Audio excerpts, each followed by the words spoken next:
the presentation. I'll start off with Oga Ladi Akinboro, just giving a quick introduction to him. So Dr. Ladi Akinboro is was a member of AFMS 94 sets. He was in Green Squadron. He was the best graduating student in academics of his sets in July 1999.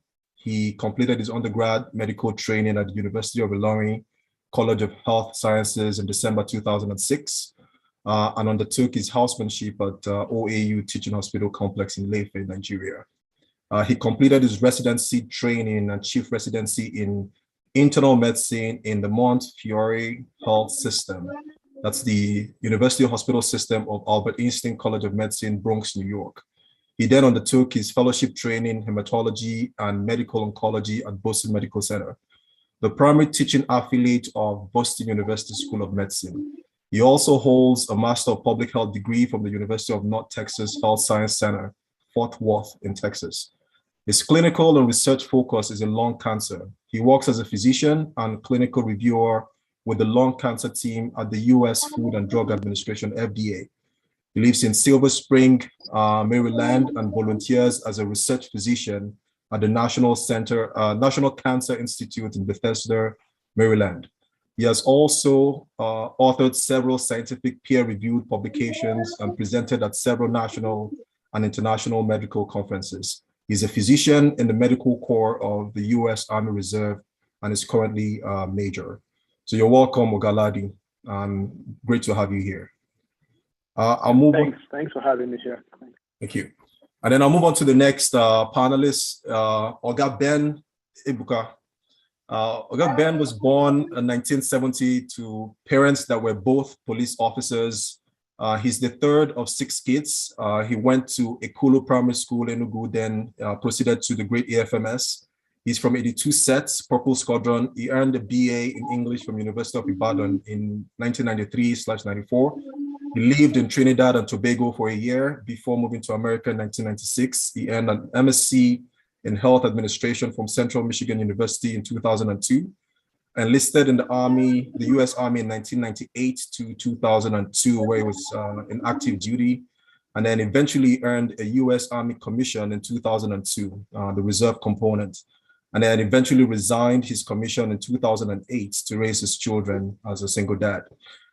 Subsequently, he has worked as a Department of Army Civilian Health Administrator until 2020 and currently an independent contractor with the Department of Defense. His greatest achievement to date is being the proud father of 3 brilliant, compassionate, responsible, beautiful, and generous children, a 22-year-old daughter, and 2 20 and 18-year-old boys. Great to have you here, Oga Benn, and thanks for making the time to join today's session. And then I would give the bio of our speaker, Oga Colonel Ita Udoaka. So Oga Udoaka is from 82 sets and from the Great Purple Squadron. He leads the Logistic Operations Division at U.S. Africa Command. He's responsible for synchronizing Department of Defense logistics throughout 53 countries and the Africa area of responsibility, with a focus on deployment, distribution, and supply. Colonel Udoaka was born in Sacramento, California, I believe, but spent most of his youth growing up in Nigeria. He received this commission through the Air Force Reserve Officers Training Corps program at North Carolina Agricultural and Technical State University. He has served in logistics readiness roles at the Wing Numbered Air Force Major Command, Headquarters Air Force, and Geographic Combatant Command levels, in addition to serving as a contingency planner for Operation Iraqi Freedom. His career includes assignments in research and development, acquisition logistics, so 4-star front office roles, deployments in support of Operation Enduring Freedom, peacekeeping operations in West Africa, and security sector assistance. I took the time to read one of your publications on LinkedIn on balancing strategic discipline and opportunism. And I think a portion of it that rings through and comes to mind is your statement on when you said you really believe like leadership occurs in the gray, that space where there are no easy answers. So where it's not a 1 or 0, but a proverbial sweet spot. However, when your responses are limited, when organizational culture is important, when risk-taking requires deliberation, and when priorities matter, the answer is balance. So we thank you for the work you do in your service, and we thank you for your commitment to our community, and we thank you for making the time to enlighten us on opportunities that lies in the military space. And thanks for being here. So that's our introduction. We had another panelist that was supposed to be on this call, but he got called to duty, and I think he's called into a drill today. So unfortunately, Oga Adefemi Dakilla will not be joining us for this call. But we're great to have the panelists and the speaker, and I will yield to the president to just say a few words before we get started. Thank you. Oga Kesa. Good afternoon. Can you hear me? Yes, we can. Awesome. Brings me great joy to actually see these faces. You know, I'm seeing you know how it is, right? You see your former classmate, 82 said, you want to hail him by his nickname, but then you remember you're in a bigger gathering where you have to be all official. But you know what? Just give me half a second. Udoaka, good to see you, man. It's so good to see you, brother. All right, let me go official now. Well, thank you very much thank you very much, everybody, for being here. You know, I'm actively involved in getting feedback from when these plans are going in place. So I know how people like Major Ladi, Colonel Udoaka, and even Benn, EGBUKA, those are not people that you see easily. You know, when bend over backwards to basically make sure that they make this happen. So thank you ahead of time. Thank you for all you do. Thank you for what you've been doing. Now, so a lot of people are just meeting some of these names for the first time. When we talk of first reunions in North America, in Indianapolis, in the year, when was that? Oh my goodness. Oh, wow. 2005. 2000, right? that was eons ago. 6, right? Yeah. Udoaka came down, right, to Indianapolis, where we're doing we did motor kart and things like that. I still remember Benn calling me all as we're walking around the whole of Maryland, like looking for where to eat suya, and like, where you guys? That, man, I should be there, right? So even though they've not been active over time, they've always been involved. And then, of course, Ladi, we got to know about Ladi when we were wondering about COVID, and then the FDA, and wanted information about it, only to find out that there's an EXJAM who is actively involved and can give us information. So really, we're extremely grateful. Where are the other panelists? Who else is here? I think so. I just, like I mentioned, Oga. Just want to make sure that I'm not skipping anybody, because I know the Marine. That one, he said he was excited to be part of it, and then of course it's not always easy to just show up like that. You have to be like senior people to say, yeah, I'm not around, you know. So it would have been nice to hear like a complete panel, but we'll take what we have. So thank you so much for coming. This is going to be recorded so that we can give it to people who are interested. My own 21-year-old son is behind me here, right, hiding. He's also listening intently, you know. So maybe after this, he might be like, "Oh my goodness, Dad, you didn't tell me that there's better life in the military, in the U.S. military." I hope he listens good, because I couldn't convince any of mine to join. Well, he's listening. So I tell you, I just give you a very quick thing before I hand it over. We went to Amo's cousin is a very senior police officer in the NYPD. She actually gave us a talk during the reunion thing activities we had, especially around the time of George Floyd. Yeah. Right? To help us, you know, just to talk to us about how to talk to our sons, you know, what your response should be when you come to, you know, when you meet with the police. Anyway, we went to their place for Thanksgiving, and then she said, "Oh, your team is around. What is he doing?" I said he wants to join the police, and then she said, "Well, they're going to cut because he has come. Let me show your face." So this is what it looks like. Oh yeah, you're going to lose all that. Exactly. That for sure. So she said the first thing they do is cut all that. I think he lost interest after, because I said, have you filled the forms? He can't say no. So please, if there's any way he can keep his dada, if you can trade there, that would be very appreciated. But thank you so much. Right. So over to you guys, and we are listening intently, and hopefully we'll get a lot of information from this. Okay. Thank you, Mr. President. So yeah, we'll get the ball rolling. So we will start with the presentation from the speaker and a few words, and then afterwards we'll open up to questions. While the presentation is ongoing, please feel free to drop questions in the chat box. We'll extract that and then we'll share that to the panelists after the presentation and when it's time for open discussions. So with that, I will yield to Oga Udoaka. Thank you, sir. Okay, thank you so much. So Kayode, it's so good to see you. Long time. I really thank God for the energy in which you have dedicated over so many years to carry on just a healthy tradition of the institution that was such a significant part of our formative years. Just looking at you all wearing EXJAM T-shirts is a big deal. And you don't know how many times, even for me in my current role, do I still brag about where it all started. And so thank you. It's also good to see my good brother, Benn EGBUKA. I haven't seen him in probably 40 years. Yeah. Or less.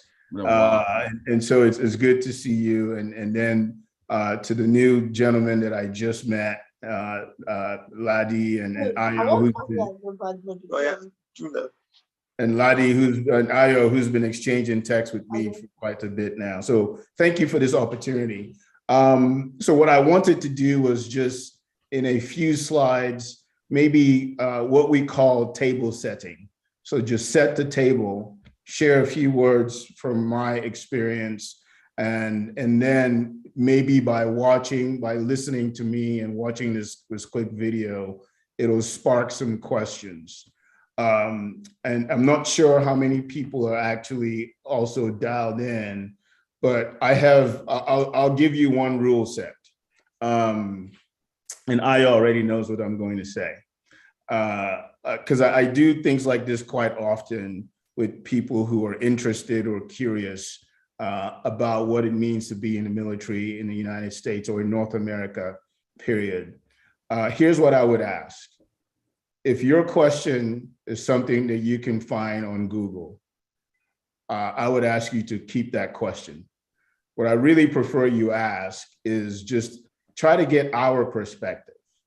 Ask us the kinds of things you would never see on Google or on some website somewhere, because what you have in front of you are Africans, Nigerians from the diaspora who have committed to joining the US military and serving. And so if you're curious to know what that means, what that feels like, I think this is a good opportunity. So I would ask that you sort of look at it through that lens. Okay, so I'm sharing a slide and you are about to watch a video.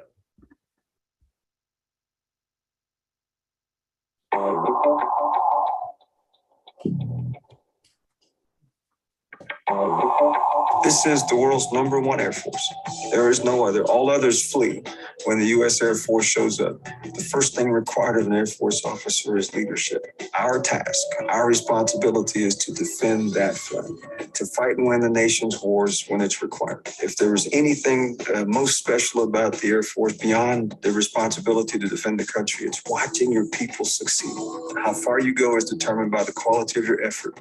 Doesn't matter where you were born or your parents' names or how much money you had or any of those external factors. The U.S. Air Force doesn't care where you came from. It cares about where you're trying to go.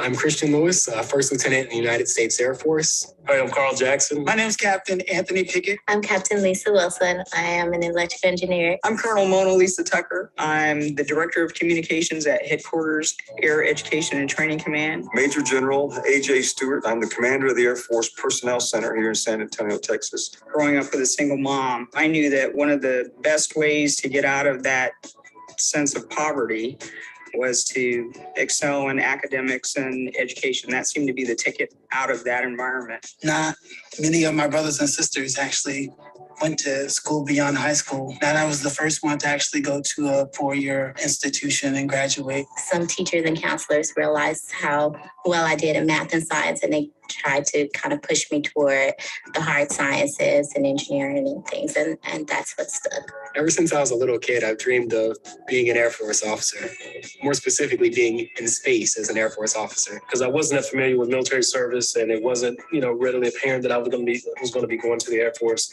I just kind of thought I would prepare myself for going to college. There are multiple paths to becoming an officer in the Air Force. You can come through Officer Training School, known as OTS. You can come through ROTC, Reserve Officer Training Corps, or you can come through the United States Air Force Academy. With a commission from any of those sources, you are an Air Force officer. I got a world-class education. You cannot beat the academic education that the Air Force Academy provided to me. It's an interesting thing about the Air Force Academy. They weren't looking for necessarily the 4.0 student or the All-American. They were looking for a combination of both. They were looking for the whole person. Graduating from the Academy, almost every career field in the U.S. Air Force was open to me. You can't become an officer in our Air Force without that college degree. We expect our people to seek education, enlisted and officer. We expect them to seek higher education as a matter of course. I picked up a scholarship while I was in college at Tennessee State University. They've also paid for a master's degree. I'm pursuing a second master's, and it's all because of some of the benefits that have been afforded to me in the Air Force. We are very selective about who gets to wear this uniform. It never ceases to amaze me that people will want to come up to me and talk to me and to thank me for my service. And again, I'm humbled by the fact that they would do that. And even your peers that you went to high school with, and they see you now, wearing the uniform and kind of being successful and accomplishing something, they're thanking you, and they're even telling you how proud they are of you. And I wish that I had maybe considered that when I was, when you were doing that at the time. So it's just a great feeling. Today, joining the Air Force and becoming an officer is highly competitive. We take America's best and brightest. That's who we're looking for. In order to become one of those officers, you need to be a standout performer from high school and college, frankly, to be given an opportunity to join our ranks as an Air Force officer. You have every opportunity in the world. You just work hard and have a lot of enthusiasm about whatever it is you're doing. There is no ceiling. Not once in my 30 years have I ever been denied an opportunity. Have I been discouraged? Work hard and opportunities will open up to you. Pick what you want to do and go for it.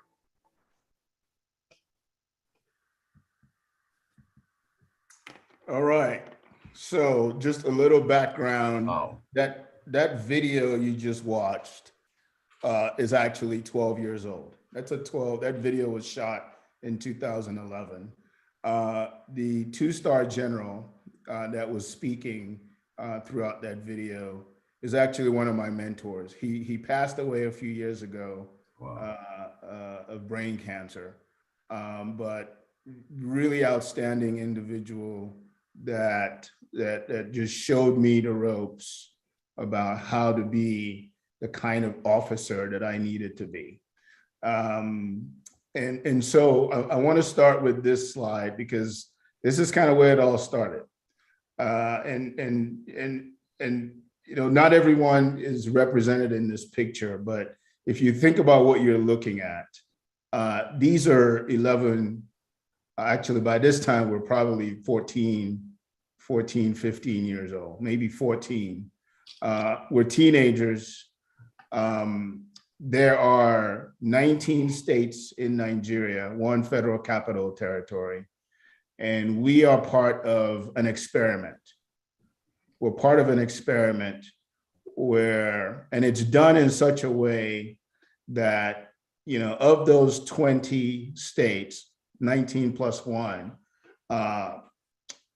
the Air Force generals in Nigeria decided that they would pick 5 students from each state. So when you showed up at Jos, the old airport in Jos, no one was better than the other. Yep. No one was better than the other. There was equal representation from everywhere.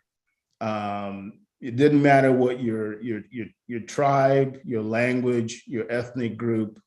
The foot was balanced once we walked in, and it was all about performance. It was all about excellence, and we were taught that at a very early age. And when you learn these things as a young person, especially as a teenager, it doesn't disappear. It doesn't go away. It just sticks with you. And for the very few of us from that picture and from that class that joined the military, whether it was the Nigerian military or people like me who went on to join the United States military through the Air Force, this is where it all started. And where we are today in our respective walks of life, we can all hearken back to what we learned in this experience that we had, in this case, over 40 years ago, or almost 40 years ago. So I wanted to share this slide. So a lot of us, those of us on the panel who join, there's several reasons why we join. And this is one of those where when we go into the question and answer, you can probably poke us to figure out, why did we decide to do this? Some people join because they just want a new skill. They want to learn something they've always been interested in. They want to become pilots. They want to become engineers. So the military is a place where you can go to learn a new skill. They want to serve their country. If you're born in the United States, you are a citizen of the United States. You understand the United States values and what the ideals that are written in the Constitution. And so people want to defend that. So they join for that reason. Some people join because they're immigrants from another country and they want to become citizens. And so they see joining the military as a pathway to citizenship. Some people join because they realize healthcare is expensive, and there's some benefits with joining the military. So they do that. Some people want to stay in shape. Some people want to save money and send money home to their families, wherever that is. So they join for the security, the financial security that comes with military service. There are those who join because they want to do something that's bigger than themselves. They want to serve a bigger purpose. Military offers that in terms of what you do that is not about you, just you. It's about a team, it's about an organization, it's about a calling to serve. And then there's some other things that I list there on the slide for you to think about. Leadership. It is actually, the military is in the United States, is probably one of the top 3 most respected careers to have, is being a military service member. I can't tell you how many times I've flown through Atlanta airport and there's someone in there ready to pay for my meals or give me a cookie.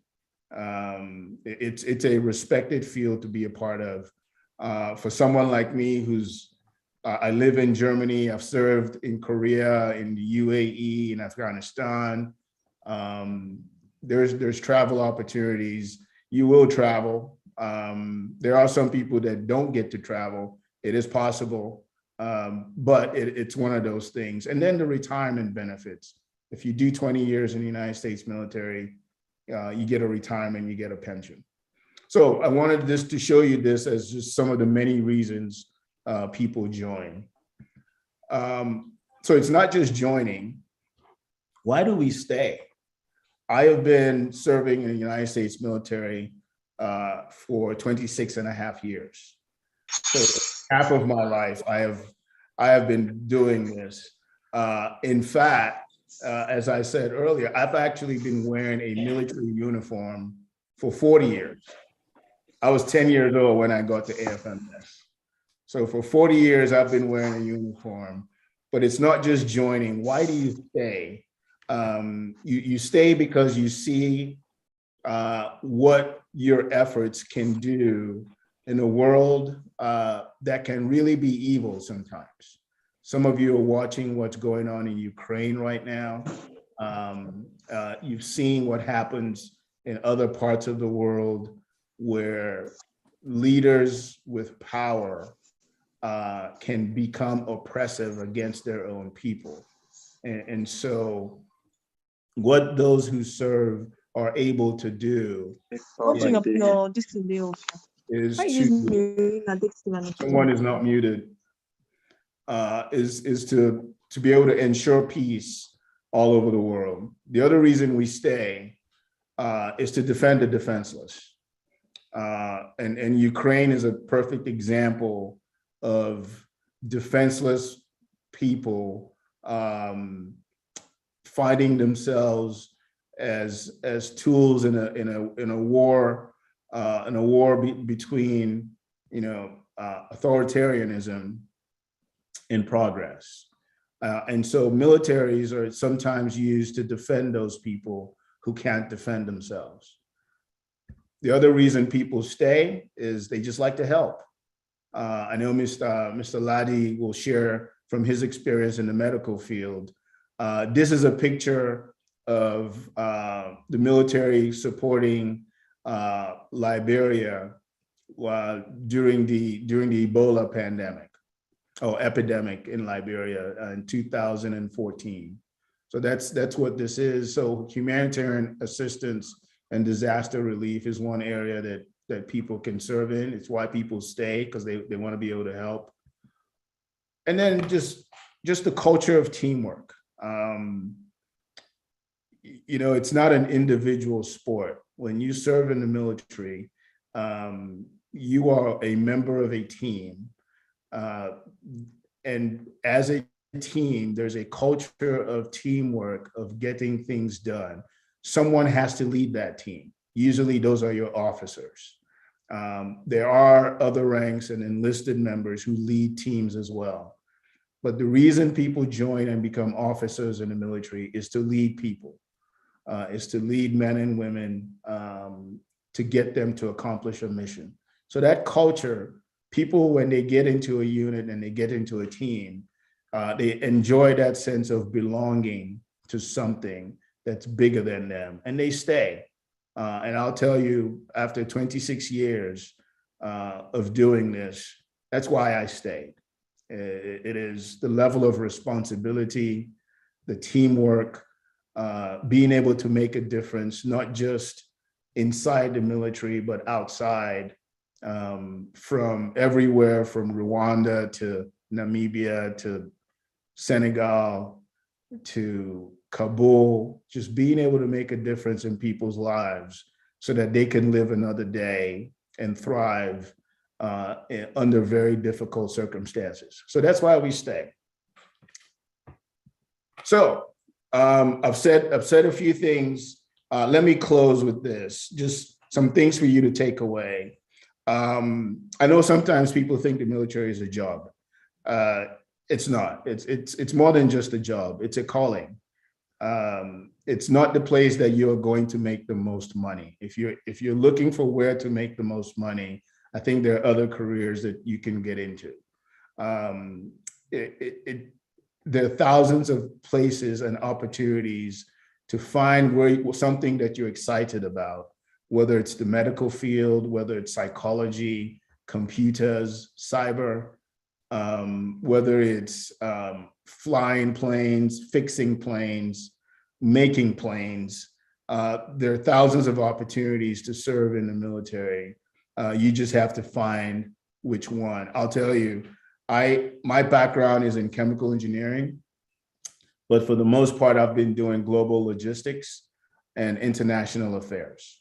That's what I find myself doing these days, is somewhere between all three is where I navigate. Military life is about leading people, taking care of them and getting them to accomplish a purpose. The other thing is, I'll be honest, it's not for everybody. Kaide was talking about his son and his hair. Well, if he likes that hair so much, unless he's willing to cut it, the military might not be the place for him. Less than 1% of the American population actually serves in the military. I would say this, as far as it not being for everybody, it's not your last resort either. I know in some cultures and in some families, the military is used to threaten children. And they say, if you don't get your act together, I'm going to take you to the recruiter's office. I'll tell you, I don't want to be your settlement plan. I want to be your first choice, because we recruit the best of the best in the United States.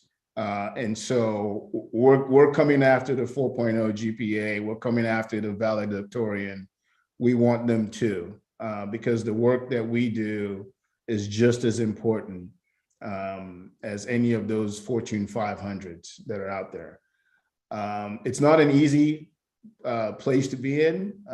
It does come with sacrifices, but it's very fulfilling.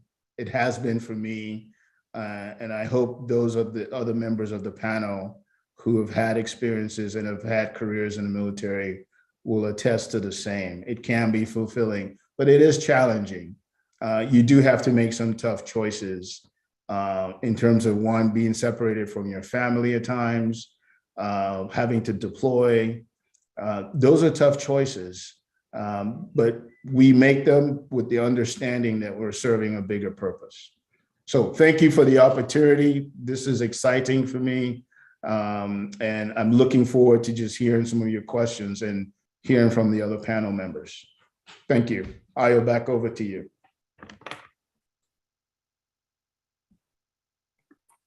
All right, thank you so much, Colonel Udoaka. Thank you for sharing your thoughts and giving us a very expansive overview and your experiences so far. I mean, 26 and a half years, that's some reasonable, really, reasonable time. So we thank you for your service to the country, and we thank you for your commitment to the EXJAM community and sharing your thoughts with us. And so we would move on with the other section or the other segment of today's seminar, where we get to have open discussions with the panelists and the speaker on, on careers, challenges, opportunities in the U.S. military. So please, for participants, feel free to drop questions on the chat box, or you could raise your hand, like use the raise hand function at the bottom of the bottom tab, and then you'll be called upon to ask your questions to any speaker or panelist of your choice. But to get the ball rolling, I want to share a few questions that came from the house, that came from our members before today's event. So I'll just kind of call on specific panelists to share their thoughts on these questions, and then we'll take other live participants as they come through. So one of the questions that came up was, and I'll direct this question to Oga Benn. So we'd like your thoughts on that. The question is, what are the things you wish you knew or did before joining, and how, before joining the military, and how would that have made your career any better? Can you hear me? Yes, we can. Okay. Yeah. For me, having been to AFMS, I knew at some point I was going to pick up a career in one of the branches here. So when I got here, it wasn't a rush job, but I didn't do as much research as was required. I didn't realize the scope of opportunities. Well, they call them military organizational specialties. That's MOSs, right? These are like very distinct jobs you can do in any service branch. In the case of the Army, you have over 190 of those. So the scope is extremely vast. From mortuary attendant to air traffic controller to, a whole bunch of jobs that could easily translate to the civilian side of things when you're done. But I didn't do any research in that. So I asked my recruiter, what would you suggest? And she happened to be an I2 Yankee. That was a supply specialist. So I just went and did that. But before you join the Army, you take an ASVAB test. And depending on your score, especially in a particular part of the ASVAB test, that determines what you're qualified to, which job you're qualified to, to pursue. And I scored so high that I could have pretty much pursued anything that was not limited by my citizenship. Because at the time I was a green card holder. There were certain specialties that you couldn't do if you were just a green card holder. Just like you could not join the officer corps. Being a green card holder, you had to be a citizen. So I joined as a supply specialist. But if I had done my homework properly at the time, I probably would have been a little bit pickier. Not that there's anything wrong with the field, but it was just, it turned out to be a great career choice in the Army because I had access to pretty much everything. And as a logistician, you're everybody's special friend. If they ever wanted anything, from the supply room. So for anybody joining the military, I think the first thing you need to do is do the proper research, not just from hearsay or from advice from people that have served.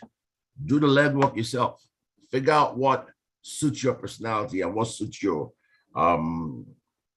after service plans. Like I had a friend that was an air traffic controller, and he's still doing that now as a supervisor at the Atlanta airport here, So stuff like that, because not only does it impact your career trajectory while you're in service, but it also would determine. There are a lot of people that when they leave the Army or leave whatever branch of service, then a bit of a confusion because there are certain MOSs that you have that don't translate very well to the civilian side of things. Like if you're just an infantryman, nobody's looking for infantrymen to go out there and kick down doors and stuff, And even if you're a military police officer, for instance, the civilian side of things, the civilian police entities would rather prefer you don't have any experience than to have an experience that's predominantly from the military. Then they'll have to untrain you to train you again. So for me, in hindsight, I should have done a more thorough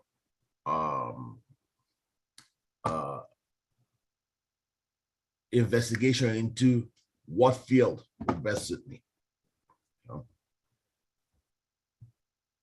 No, thank you. Thank you for sharing your thoughts on that question. I think it's clear that detailed research will definitely support our preparedness in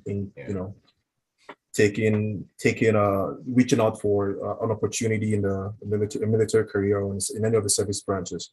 So I think our folks are aware now that you need to do the legwork yourself. And I think we also want to get to hear from Oga Ladi Akinboro, just to share your thoughts on this question. Like, what are the things you wish you knew and before joining the military, and how could that have made your career any better? Yeah, thanks so much for having me here again. And thanks so much, Oga Udoaka, and thanks, Oga Benn, for the presentation and your perspective. So I joined about 3 years ago, and I was about completing my fellowship in oncology when the recruiter got in touch with me, and one thing led to another, and I ended up signing. Now, I would say in my own case, I think I was fortunate because when pretty much I knew what I was coming in for. You know, yeah, it was based on a specific skill set. And in addition to that, I think my recruiter, I think he was just one of the few guys who was just plain like honest. Because I've heard that, I mean, it's not like other recruiters, it's not like they are dishonest, but no, I wouldn't use that language, no. But at times you don't just get the full picture. You know, yeah, this, you know, a lot of times, you know, people want to get it to like to sign the line and just, you know, and just join. But he was someone, you know, he has, you know, we went out a couple of times. He, you know, answered every single question. For him, if anyone wants to join, he will meet with their families, speak with their wives, because the military is not just about you. Your family, you know, it's about you and your family.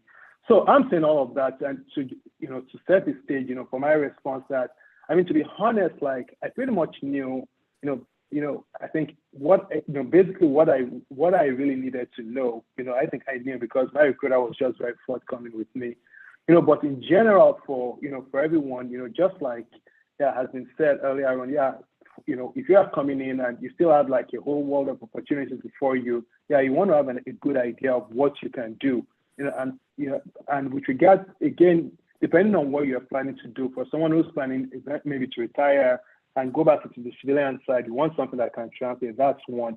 Then also, I think one other thing is also about the benefits, because a lot of times when a lot of that is pitched, people at times don't get, you know, you don't really get the picture. And you know, for a lot of for young enlisted folks who come in, some of them from right out of high school, they don't have an idea in the world, you know, what they're signing up for. And, you know, they just, you know, they pitch them just anything and they accept it. So, yeah, so if there's really any very young person here, at least at the very minimum, you know, again, you know, involve your family and have them ask those questions. If there are things that you cannot, you know, if there are things that you may not fully understand, you know, let, you know, people who, you know, just find someone who's been through it, you know, have them also listening and have them, you know, help you, you know, ask those questions about, you know, just about the benefits. So you exactly know, you know, yeah, if I stay for how long, what am I entitled to? You know, if I decide, yeah, I want to do, you just want to get a good idea that if the benefits are really inducing you to join. So that, you know, that's that. So I'll just pause, you know, and see if anyone has any other, but I mean, that's just my own, you know, that's my own little take on that. Thank you. Thank you, Ladi. I mean, it's clear that, you know, the different stages that one could, different opportunities are different stages for one to get involved in the military. And I think your experience just, you know, portrays that fact. So thanks for sharing that. I see your hand raised up. Oga Ramadan, please go ahead and unmute yourself and ask your question.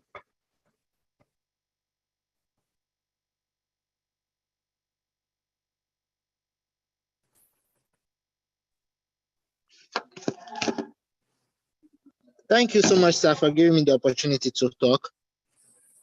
You're welcome.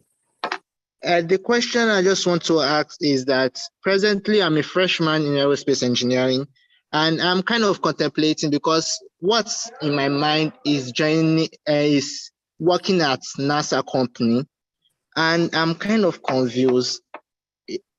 Should I join? If I join the Air Force, did I have 90% guarantee that I'm going to work with the NASA in the future? And also the second question is that if at all I need to join the NASA, the Air Force or the Navy, did I need to join now or after my degree? What time should be the best for me? Okay, Ramadan, thanks for your question. I will leave this question open to any of the panelists or the speaker to share their thoughts. I'll take this one. So, Mr. Ramadan, so what is your major? You said you're a freshman. What are you studying?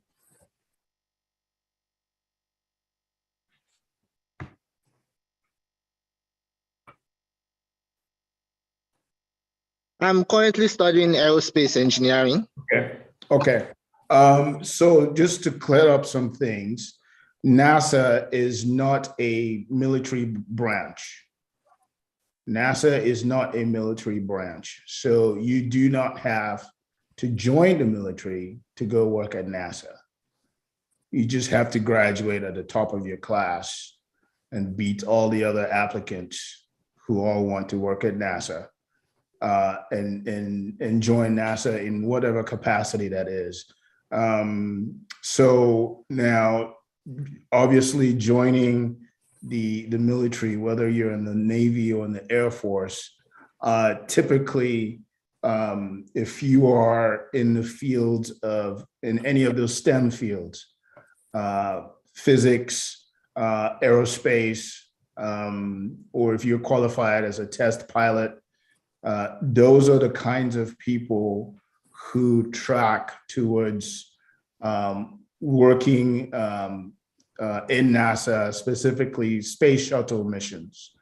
But if you go the military route, that comes with several years of a career succeeding in those areas. So if you're a freshman in college right now, aerospace engineering, you should shoot for nothing less than a 4.0, right? And it's not just undergraduate. You need to continue to work towards a graduate degree.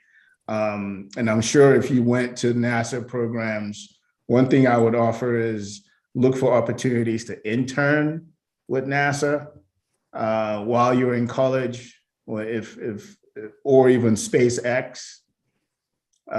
You know about SpaceX and Elon Musk, or Brunson's version of that. Any of those companies that are interested in space is where you should be sending your target. The military is just one option. If NASA is where you want to end up, or if space is where you want to end up, those are opportunities for you. I hope that answers your question. Thank you, Oga Udoaka. I think that Ramadan, I hope that answers your question. And we have a number of questions coming through from the chat room, so I'll just throw that open to you. And please, panelists, feel free to chime in and share your thoughts on the questions coming through. So there's one from Udeme that reads, "What would one of the panelists tell their old self before where they are now? I hear that a lot in my day job." Like, what will you tell your, if you knew any better, if you knew much more, what you know today, what would you tell your old self about the career choice, the career path that you're on?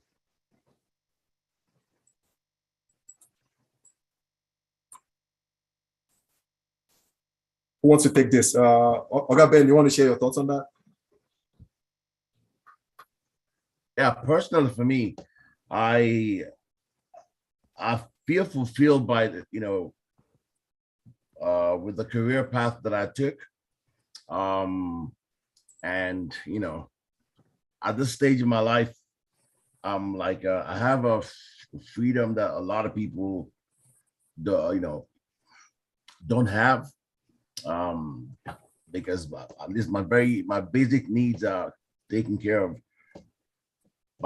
by virtue of the continued remunerations I'm getting from the Army via the Veterans Affairs. Mine was I would have loved to have a longer career, something reminiscent of Oga Udoaka's career here, but I wasn't fortunate to stay that long because of a series of circumstances. I got custody of my kids, and they were like, my daughter was 3 years old and my son was 18 months. And so I had to juggle being a single parent with, being a platoon leader, with being a company XO and stuff like that. At a point I had to make a choice, And obviously, while it was easy for the Army to find a replacement for me, it wouldn't have been that easy for my kids to find a replacement, for that. So I don't regret the choices that I made, but I think as I had a 10-year career, and if I could go back in time and do it all over again, I would do it all over again, because I don't think there's any job that's as fulfilling. Well, let me call it a job. Any career that's as fulfilling as being in one of the branches of the U.S. military in particular, because that's the only occupation that from day one, once you join up, you have an instant family. You have instant buddies. You have an instant support system. You know, wherever you're posted to. Most people, when you come into a country, the first place you arrive at is usually where you spend the rest of your years, you know, because it's difficult to relocate from place to place. But in the military, there's always that support system. You get posted somewhere, and the moment you get there, you're part of, you know, a larger entity outside of yourself, you know. And at least at the lower and mid-level, what do you call it, army ecosystems, it was purely a meritocracy. You know, I don't know about higher levels, but I used to have when I was a platoon leader, I had a Jamaican platoon sergeant that was in charge of the other enlisted folks. You could barely make out what he was saying because his accent was so thick. But, you know, you misunderstood him at your own detriment if you were under him, you know? So as long as you did the things that, and it's clear cut what you need to do to get promoted. As long as you did those things, you're almost guaranteed, you know, your promotion. Your skin color didn't matter, you know, your accent didn't matter, your country of origin didn't matter. And that can be said for a lot of other, you know, other organizations. So it's something I thoroughly enjoyed myself, you know, even though I'm paying for it now, but you know, I have a fractured kneecap right now, and it's an old injury from when I was in service. But I had experiences that I couldn't get anywhere else. You know, what kind of job would you be doing where you get to jump out of planes, you get to rappel out of helicopters, you get to go to crazy ass places, you know, and do crazy ass stuff. I had a blast, you know, and I don't think I'll change anything, you know. So in that respect, I believe I've been lucky, you know. And I would encourage anybody, if you know anybody, kids, your kids, relatives, any new immigrant that comes into the country, I think the military should be something you do, even if it's for just 2 years. You know, I think it's I don't know, it's a life-changing experience. You know, the life-changing experience. And even though, you know, back in Nigeria, you kind of look down on we call them other ranks in Nigeria. Here they're called enlisted men, right? But there's a distinct what you call a scope of responsibility for officers and the enlisted folks, right? And there's, you know, respect that comes along with whichever career path you choose, you know. And I don't think there's any other military component in the world that you get trained as much as a U.S. service person. You know, whatever your career field is, or whatever your military or occupational specialty is, trust and believe that over the years you're going to be an expert, you know, in that particular career field, you know. So for me, I don't know, there's very little out of change, you know. There's very little out of change. Thank you so much, Benn. I think it's you know, you touched on a lot of things, you know, the skill sets that you get to hone and develop while in service, the fact that you have to travel, that exposure, that experience. Thanks for sharing your personal experience with us. So for the folks on the call, if skydiving is your thing, you talked about jumping out of planes, so that might be what we're doing. But you touched on something that I want to throw a follow-up question on. You talked about balance at the beginning part of the response. I think balance is something that, you know, most folks are curious about. You know, our exposure to the military does indicate that, you know, when they say follow, it's orders. Once the orders come through, you have to deploy, you have to move from one location to the other.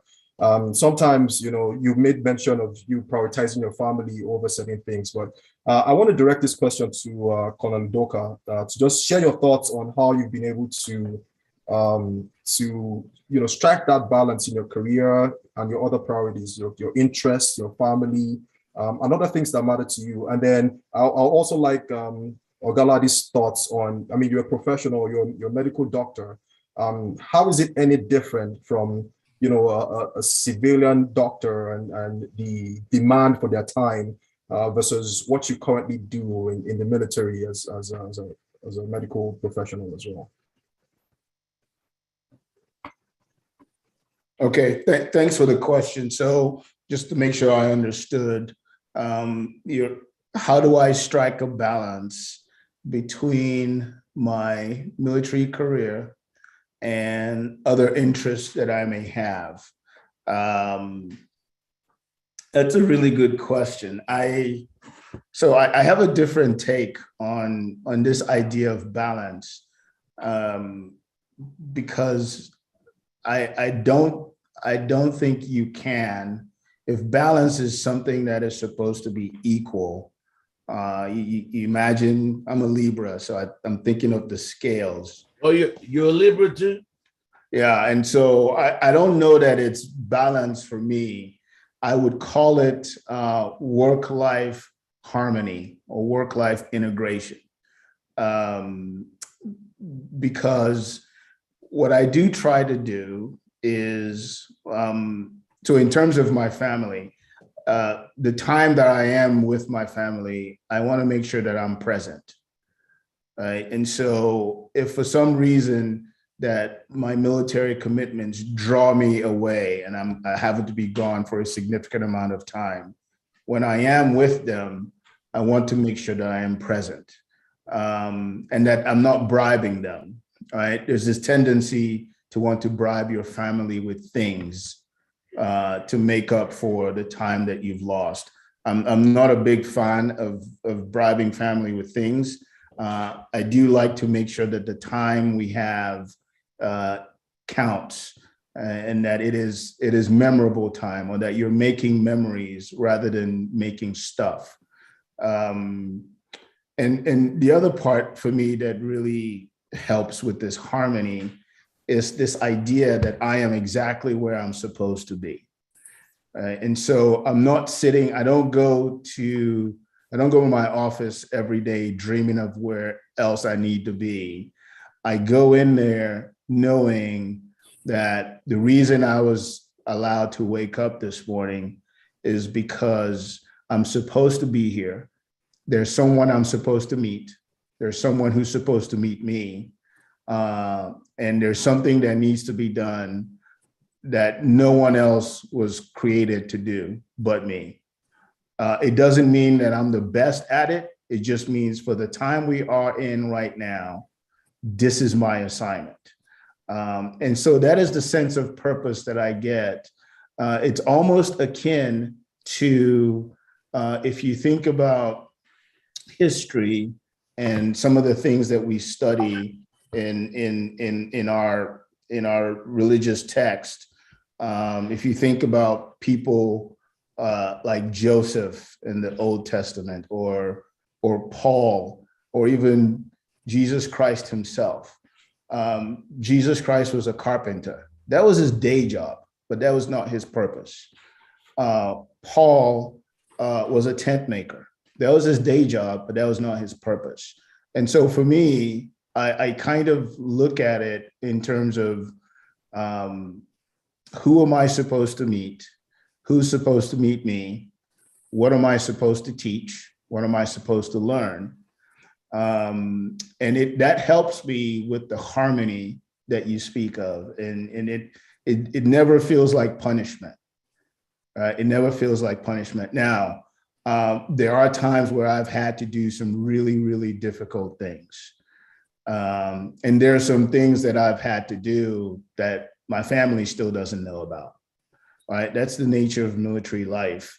But all in all, as long as the good Lord allows me to see the next morning, It's like wash, rinse, and repeat. And that what I just shared is not unique to the military. You can have the same approach to being an accountant, being a web designer. If you think about it solely as work and something that you have to spend equal time elsewhere, it can get difficult. I'll close with this example. A couple of years ago, I was in an assignment. I was given an assignment that was going to take me away from my family for a year. And so my wife asked me, why do you have to go? That was her question. Why do you have to go? And so my response was, if not me, who? If not me, who? My going meant someone else who had been there got to come home. All right. The other perspective was, if I wasn't supposed to be there, I believe that the good Lord would have closed that door.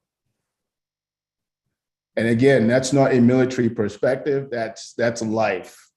That's a life perspective.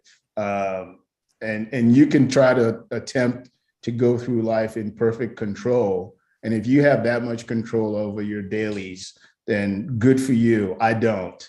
And so I try to live a life of surrender that just understands that sometimes it'll be a 12-hour day, sometimes it'll be an 18-hour day, and sometimes it'll be a 6-hour day.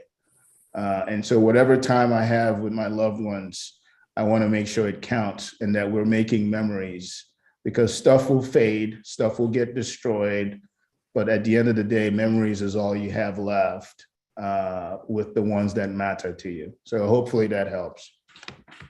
Thank you so much. I think it definitely helps, and it's something that we can relate to when in whatever profession we're in. I think that you touched on work-life harmony as opposed to the balance. You talked about work-life integration, which I think it's nicely crafted words.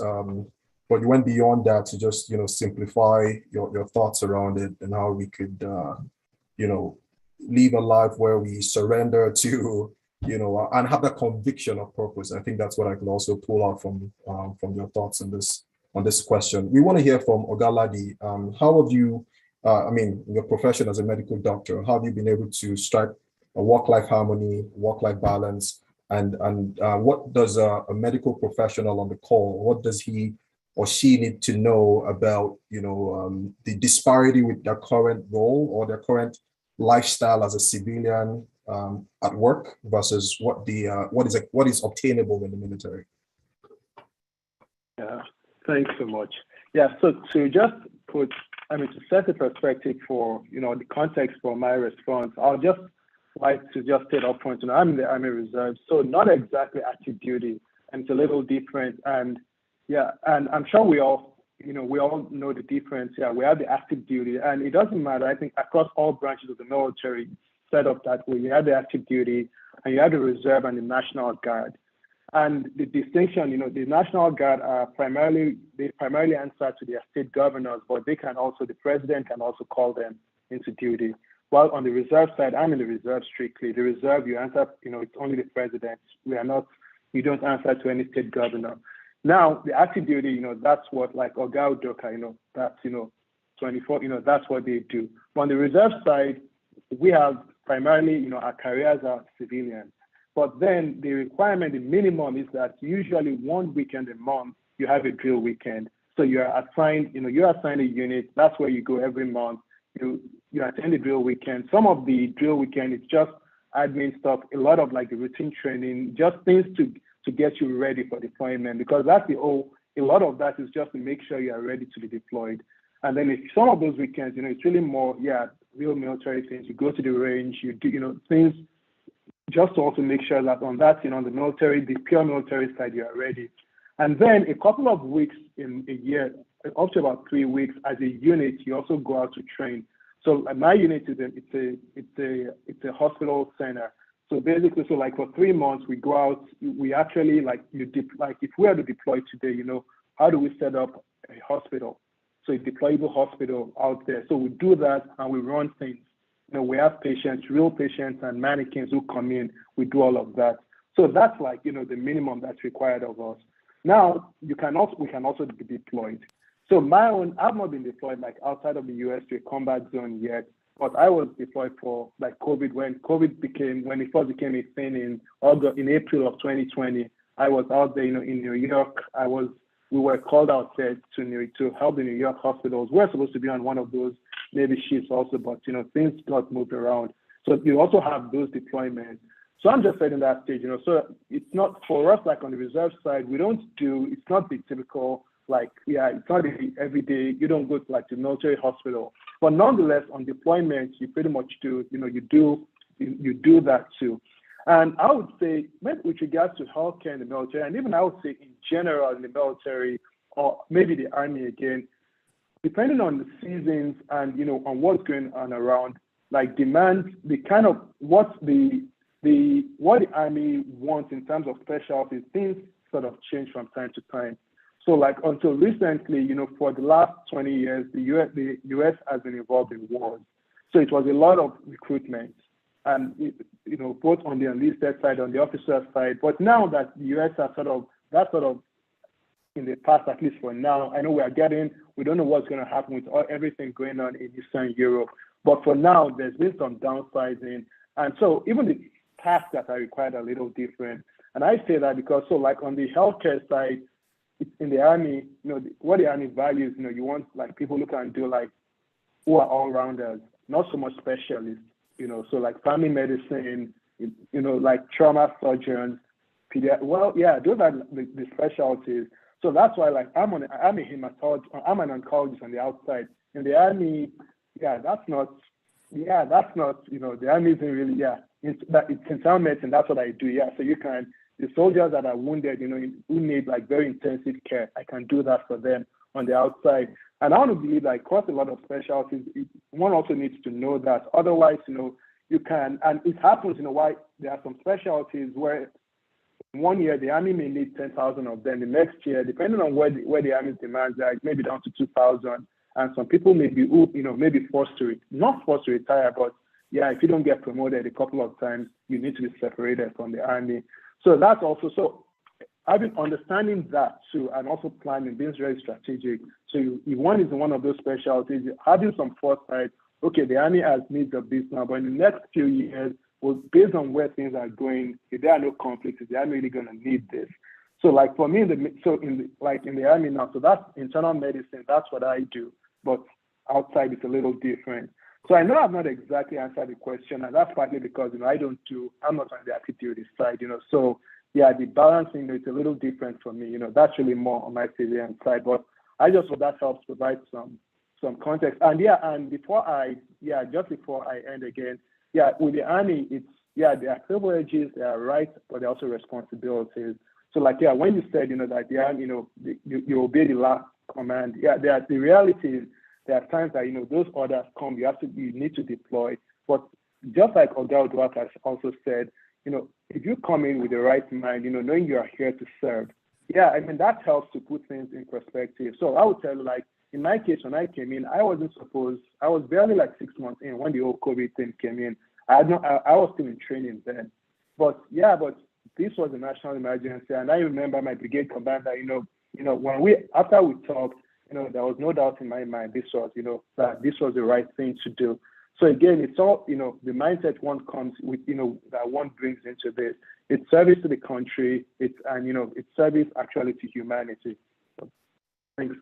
Thank you, Ladi. I think thanks for the response, honestly. I think you covered much more beyond just the balance to, the details and the inner workings of the Reserve Corps. Like, it sheds light into how as professionals, we could still have some kind of service or commitment to the military in the form of reserves. So I think that's very insightful. We have a question from Oga Jide Akinloye, and actually it's a question that has come up before as we were preparing for this seminar. It's one that ties your EFMS experience to your service in the military. So I think I'm going to throw that open to all panelists and the speaker to share their thoughts. So the question is, how has your experience in AFMS or how has attending AFMS prepared you for your career in the military? So it came in multiple forms. Like, what advantage over other personnel have you experienced or witnessed in your career because of your AFMS experience? And then how have you been able to adapt and thrive in the military just because of your exposure to, the experience that you had while in AFMS? So I want to open that up to, everyone, like the panelists and the speaker, to just share your thoughts on that question. I'll go first, since I think I typed something in the chat box to respond. So I think my AFMS experience earlier on allowed me to adjust quicker to this new environment. And I think because, a lot of us, the experience at AFMS, we were so young. 10, 11, 12 years old, leaving home, leaving the comfort of our safe environment to this new place. And it was so different. And then being put into this regimented exercise of being in the place at the right time, not being late. There were consequences if you were late. You were told when to eat. You were told when to sleep. You were even told when to study. And then if you had enough sense, you woke up before everyone else, because that's the only way you could get hot water to take a bath. Right? I know PTSD is triggering for Ikirite right now. For a lot of us, actually. For a lot of us. But when you get that exposure at such a young age, and then you come into a military setting in the United States where they're trying to teach you that, and you're saying, "Oh, I already got this. I've been through this already." You don't necessarily verbalize it. I think one time in my body language, I think I laughed, which just caused more punishment for my flight when I did that. I was at a field training camp, and the drill instructor yelled at us for something, and all I could remember was FS Shatima shouting at us, and so I laughed, which just caused more punishment. So I think it allowed me to adjust easier. I won't say it gave me an advantage. Here's why. Everybody else came prepared as well, right? And so when you think about, the kid who was a standout basketball player in his small high school city in Vermont. And then that person gets recruited by Coach K to go play at Duke. And then you get to Duke University and realize everybody there is just as good, if not better than you are, right? And so I think for me, it was, I got to the military and realized everyone has a story, everyone also prepared. And now it's about, okay, who's willing to work the hardest and get ahead of the pack. And so, I think early on it wasn't necessarily an advantage. Where it has been an advantage is in my current job. Right? In my current job, because I work at US Africa Command, so my focus every day, is on 53 of 54 countries on the African continent.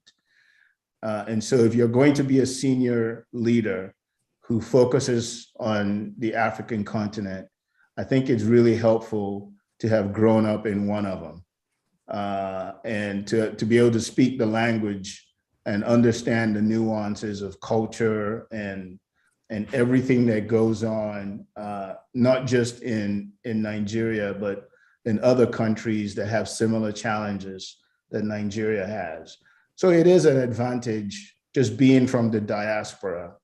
But yeah, adjusting to stressful situations. There are some people where when I listen to their American stories, it makes me sound like Ajebota. That's true. They just had it harder than I did, you know. And I grew up in Lupeju, you know, and I thought I think I'm an Eko boy, but then I listened to some stories of people who grew up in Chicago or Detroit, and I'm just like, oh, wow. Okay, I need to just be quiet. And so I think it's all relative, but early on, I think it just helped me adjust better. I had my challenges. I think when you grow up in Nigeria or you grow up a certain way, this idea of assimilating is a big deal. And those of you who are interested in the military, when you've grown up in an environment where you can do whatever you want, you can wear whatever you want, you can make your hair look however you want, and then you're thrust into this institution that tells you your hair has to look a certain way, your clothes have to look a certain way, you can't cuss like you think you need to cuss, you know, all of these regiments, that takes adjustment, and that assimilation can be unnerving for some people. That's why you heard me in my presentation. I said, this is not for everybody. It's not for everybody. Because if you're not willing to take orders or being told what to do and where to go, then I would say, you know, maybe you should go work at Burger King where you can have it your way. But even then at Burger King, they have rules, right? Even at Burger King, they have rules. So I think the military is really, we are very, very particular about following orders. Because if you can't follow orders, people can get hurt, or worse, they could lose their lives. So we need people that are willing to follow orders and do what they're told. And I'll leave with this point. There are 3 orders that I will not follow. There are 3 other orders that I will disobey. I'll disobey an illegal order, an immoral order, or an unsafe order. If it's illegal, immoral, or unsafe, I can disobey those. Notice I didn't mention stupid. Yep. So there may be some orders that you've heard the US military follow and you go, I can't believe they did that. Well, stupid is not one of them. So hopefully that helps. It does. It does. Thank you. Thanks for your thoughts on this. We still have some panelists that want to share their opinions and thoughts on their EFMS experience and how that has helped or facilitated their ability to adapt to the military career in the US. Oga Ben. Well, for me, it's I'm on music. Yeah, it's pretty similar to Udoaka's experience too. The military training part of it was like pretty much a cakewalk, you know, compared to what it was in AFMS. One, because I was a whole lot smaller then, a whole lot younger. And then secondly, because in the military here, nobody can put their hands on you, you know? So you can shout in my face all day long. As long as I know you're not gonna punch me or hit me or whatever. Then I remember people like Oga Liberty them. And every time he yelled in my face, I was almost 100% sure that was my last day on earth. Because I couldn't trust him.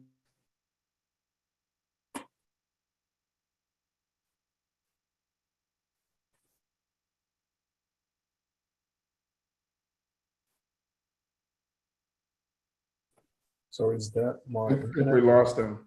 Oh, okay, I think we lost him. Okay, I thought it was me. Yeah, I see him trying to rejoin. We'll just give it a minute there. And Ogalade, maybe you could go if he doesn't. Okay, Ogaben is back. yeah, there's some another thing it did was on the negative side, it confused me, you know, because I'll be hearing the order you're giving me, but sometimes there'll be like a break in transmission, and I won't know whether to respond to it the way I'm being thought to respond to it, or to respond to or translate and respond to it the way they teach us for AFMs, you know. So I had two sets of military cultures and languages in my head, you know, constantly. So when my turn to get up and give orders and stuff, every now and then I'd have to catch myself not to be carrying out issuing the command in AFMS parlance as opposed to Yankee parlance, you know. But the advantage for me was predominantly it made me more emotionally and mentally to the task of going through a training. It made it easier for me, you know. Thank you, Oga Ben. I think we can all relate to that. I mean, fundamentally, that resilience at that very early age, I think it just kind of prepares you for a lot of scenarios in life. So thanks for your thoughts in the response. Oga Ladi, let's hear from you, sir. Yeah, I know we have a lot of other welcome. so, you know. Wow, I was in so pretty much. Centuries.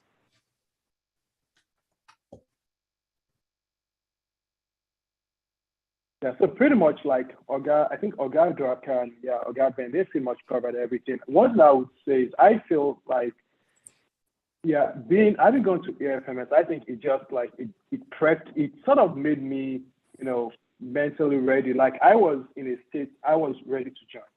You know, so like the recruiter talking to me, you know, like I was already halfway there. By the time the recruiter even like reached out to me, you know, I was, you know, he didn't have to do a lot of convincing. You know, and I think like Oga Ben sort of mentioned that, you know, when he started at the outset, so that kind of, you know, many of us are in that, we are already in that mind, you know, you're in that state of mind where, there is a readiness to join already because, we at least the training we've had as kids sort of sets us up for that.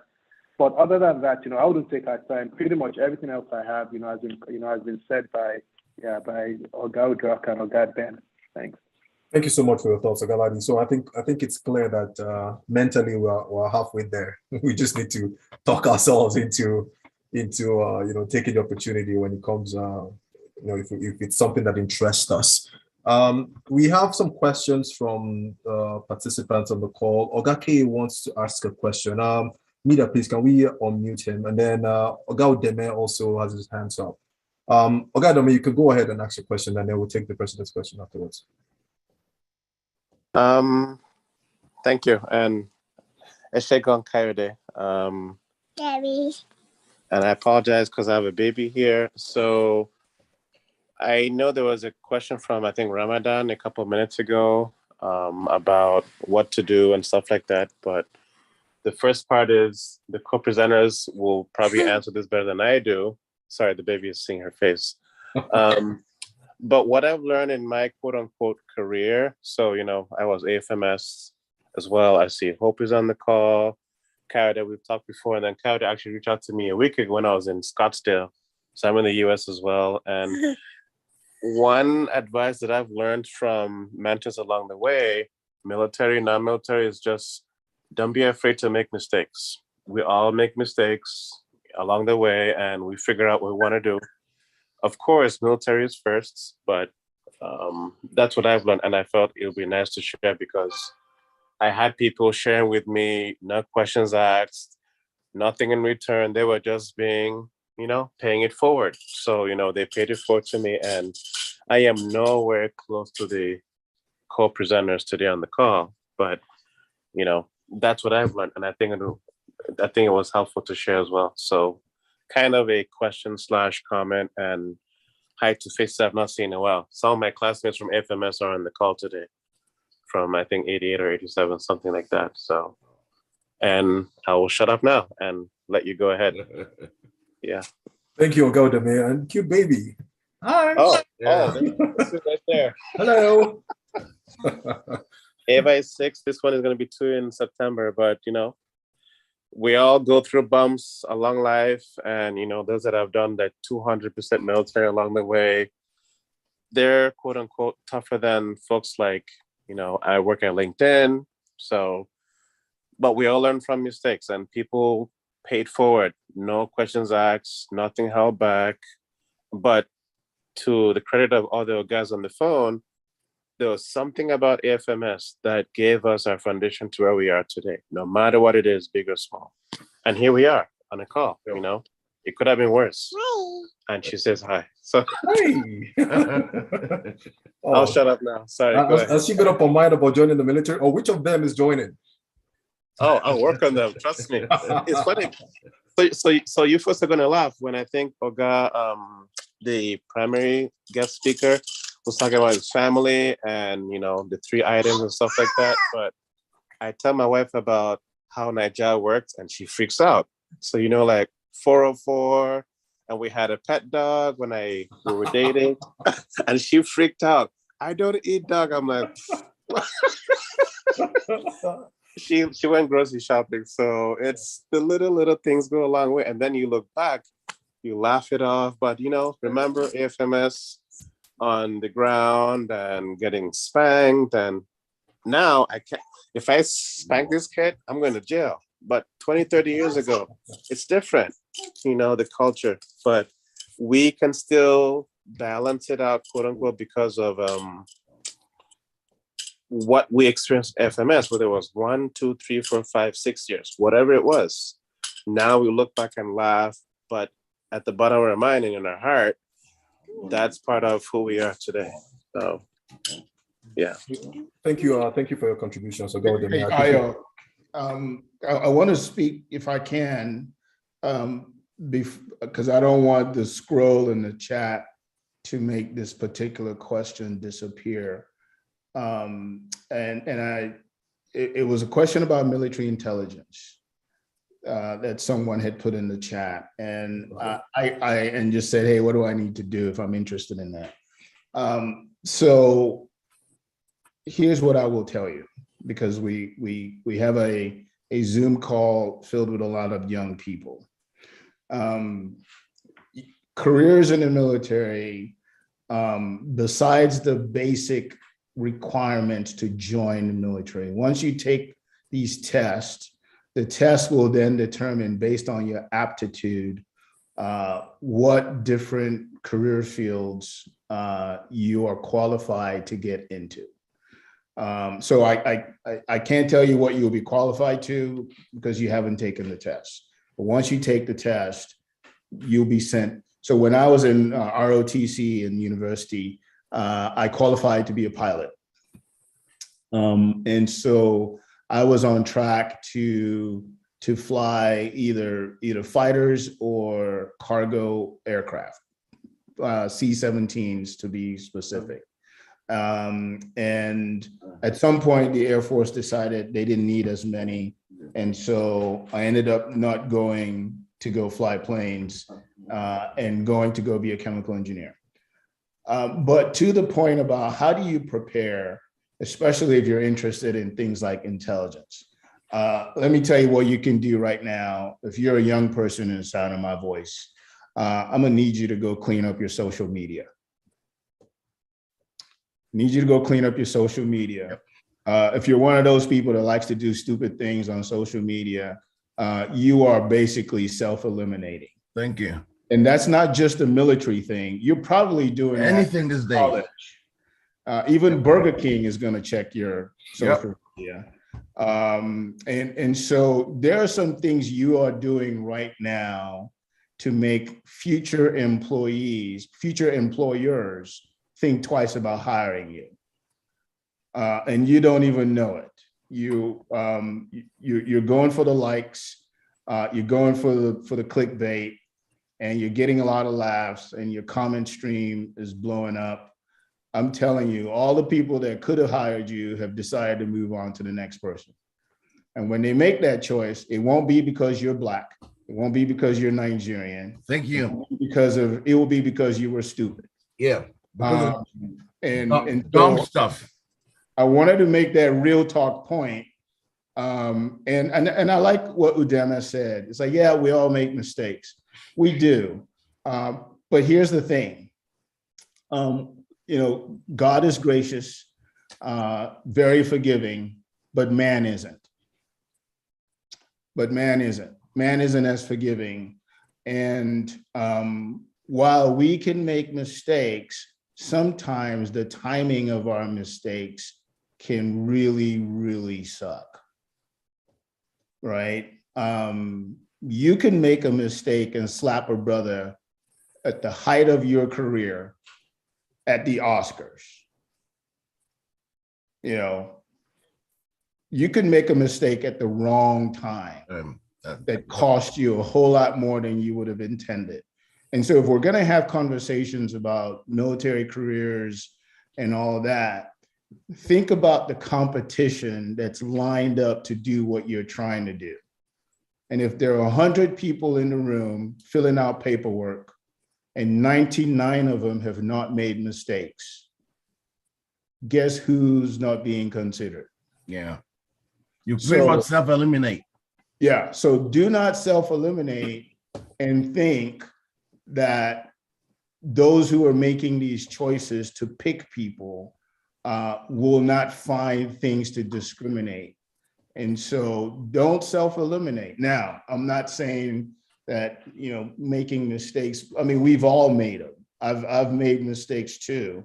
It's only by the grace of God that I am not defined by my mistakes. I am shaped by my mistakes, but I'm not defined by them.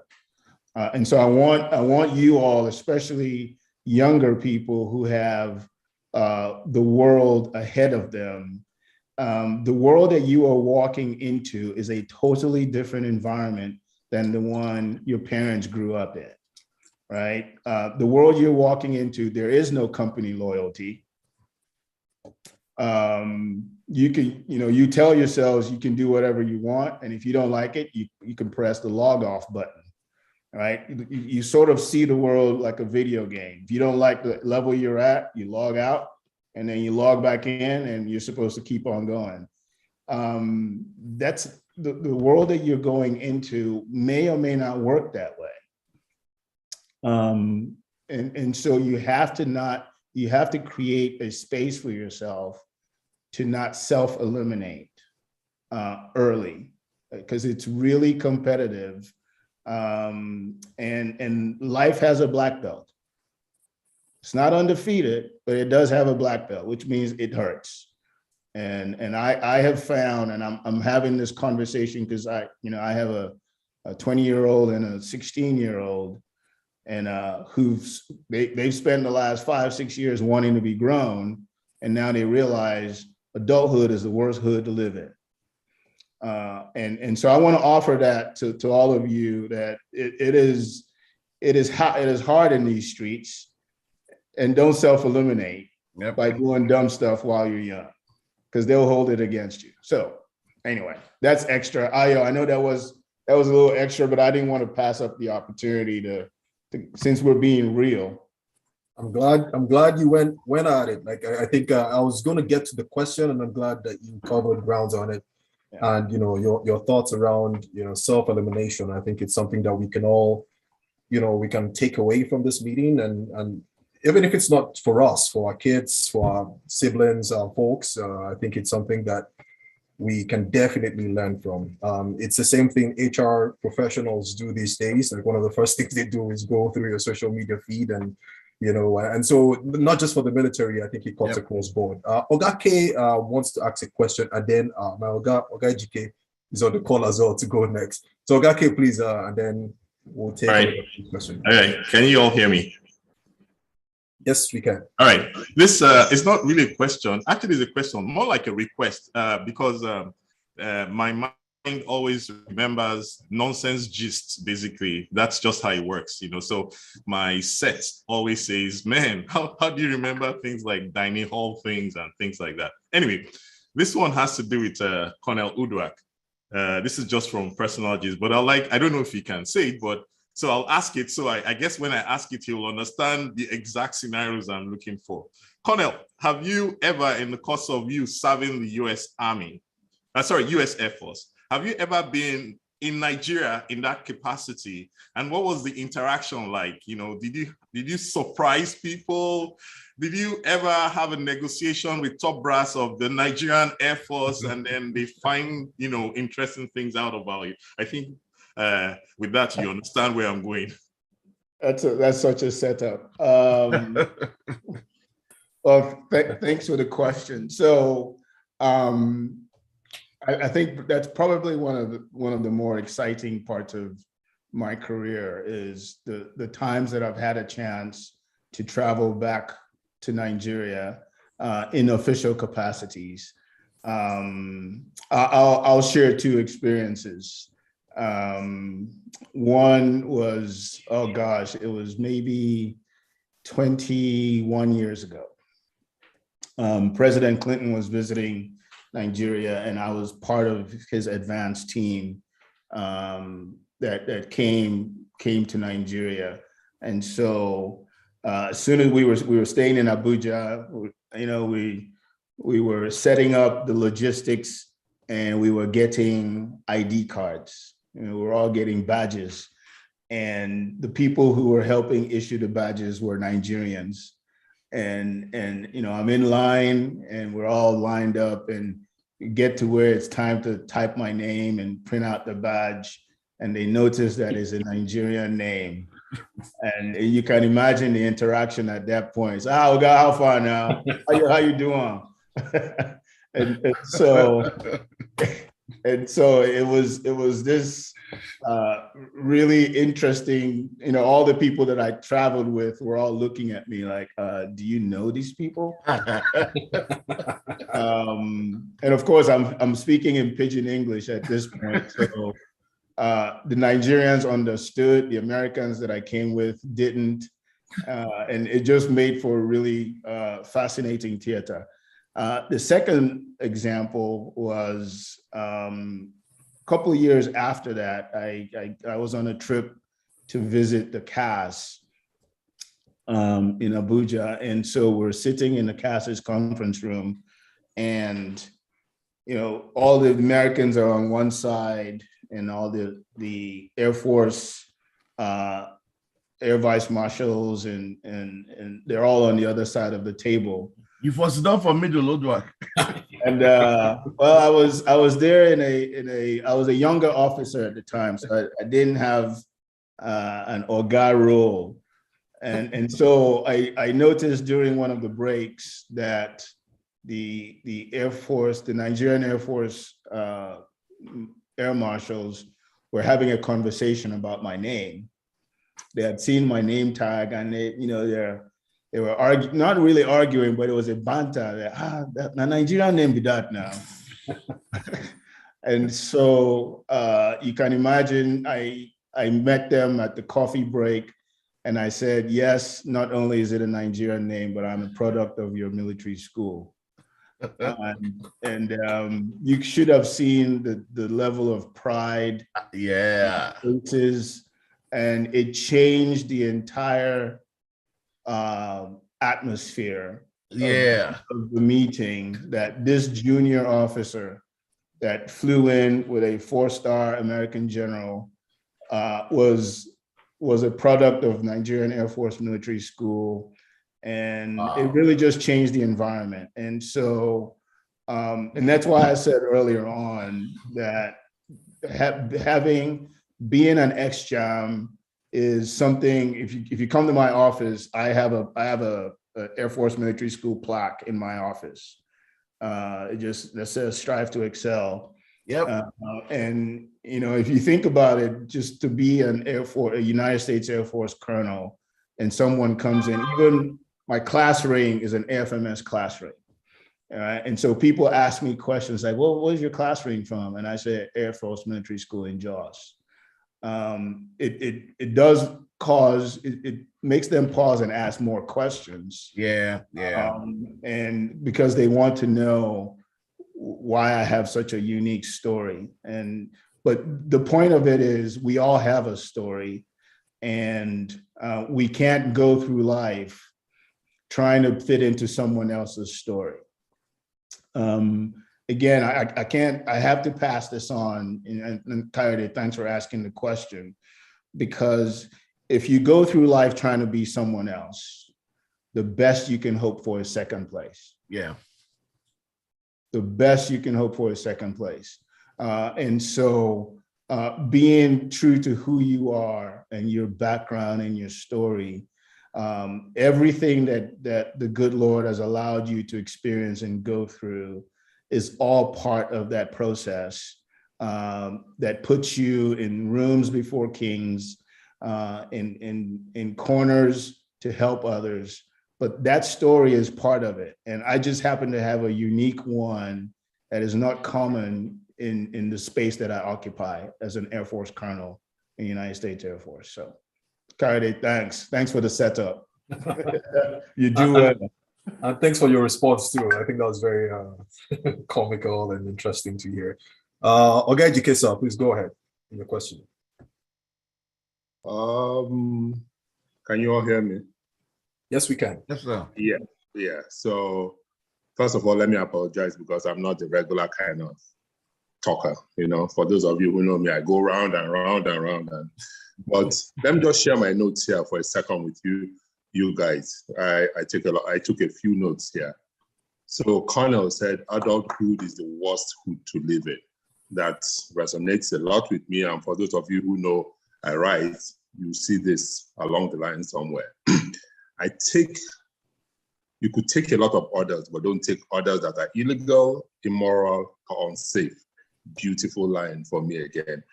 And then our lives are shaped by mistakes, but not defined by them. This sinks in within me. But those are just a few notes I've taken. And I appreciate all of you on the line. And the most important of them all is don't self-eliminate yourself. Tautology is it? Don't self-eliminate yourself, but don't self-eliminate whatever it is. So my first apology is that all of you have phone. I don't have. So try and bear with me. Okay. Wait. How was I expecting that? So all of you I know get. So bear with me as I go back to tell you guys a very short story. Just like most of us, at about the age of 10 or 11, we're all sent out to military school. Mine was on purpose. My mother said, I can't have a CC for a son. So you can imagine how I was. I was a very, very soft boy. And my mother said, no, I can't take this. My father's way of handling it was that he wanted to teach me how to box because according to him, he boxed in high school. Boy, I didn't see anything about being a boxer with my dad. So that story is suspect. Wait, so fast forward. You guys can imagine the excitement when boxing was introduced in FMS. I was like, Daddy has prepared me. It's time to go and learn how to box. So I was one of the very few, alongside some juniors, who went into the boxing team. And I still remember this 38 years after. I was put to spar with somebody. I believed I was good, and then this one is a junior. He can't do anything. Within, to tell you how bad it is, I can't even remember how long I lasted. One uppercut, one this thing, and I was out. I bet Benjamin, I want to ask you, what did I do that day? What did I do? Okay. So that is it, because it's taking me 38 years to locate. Okay, guys, part one ended. Moderator, over to you. Okay, thank you. The way Ogaki was laughing, I thought it was Ogaki.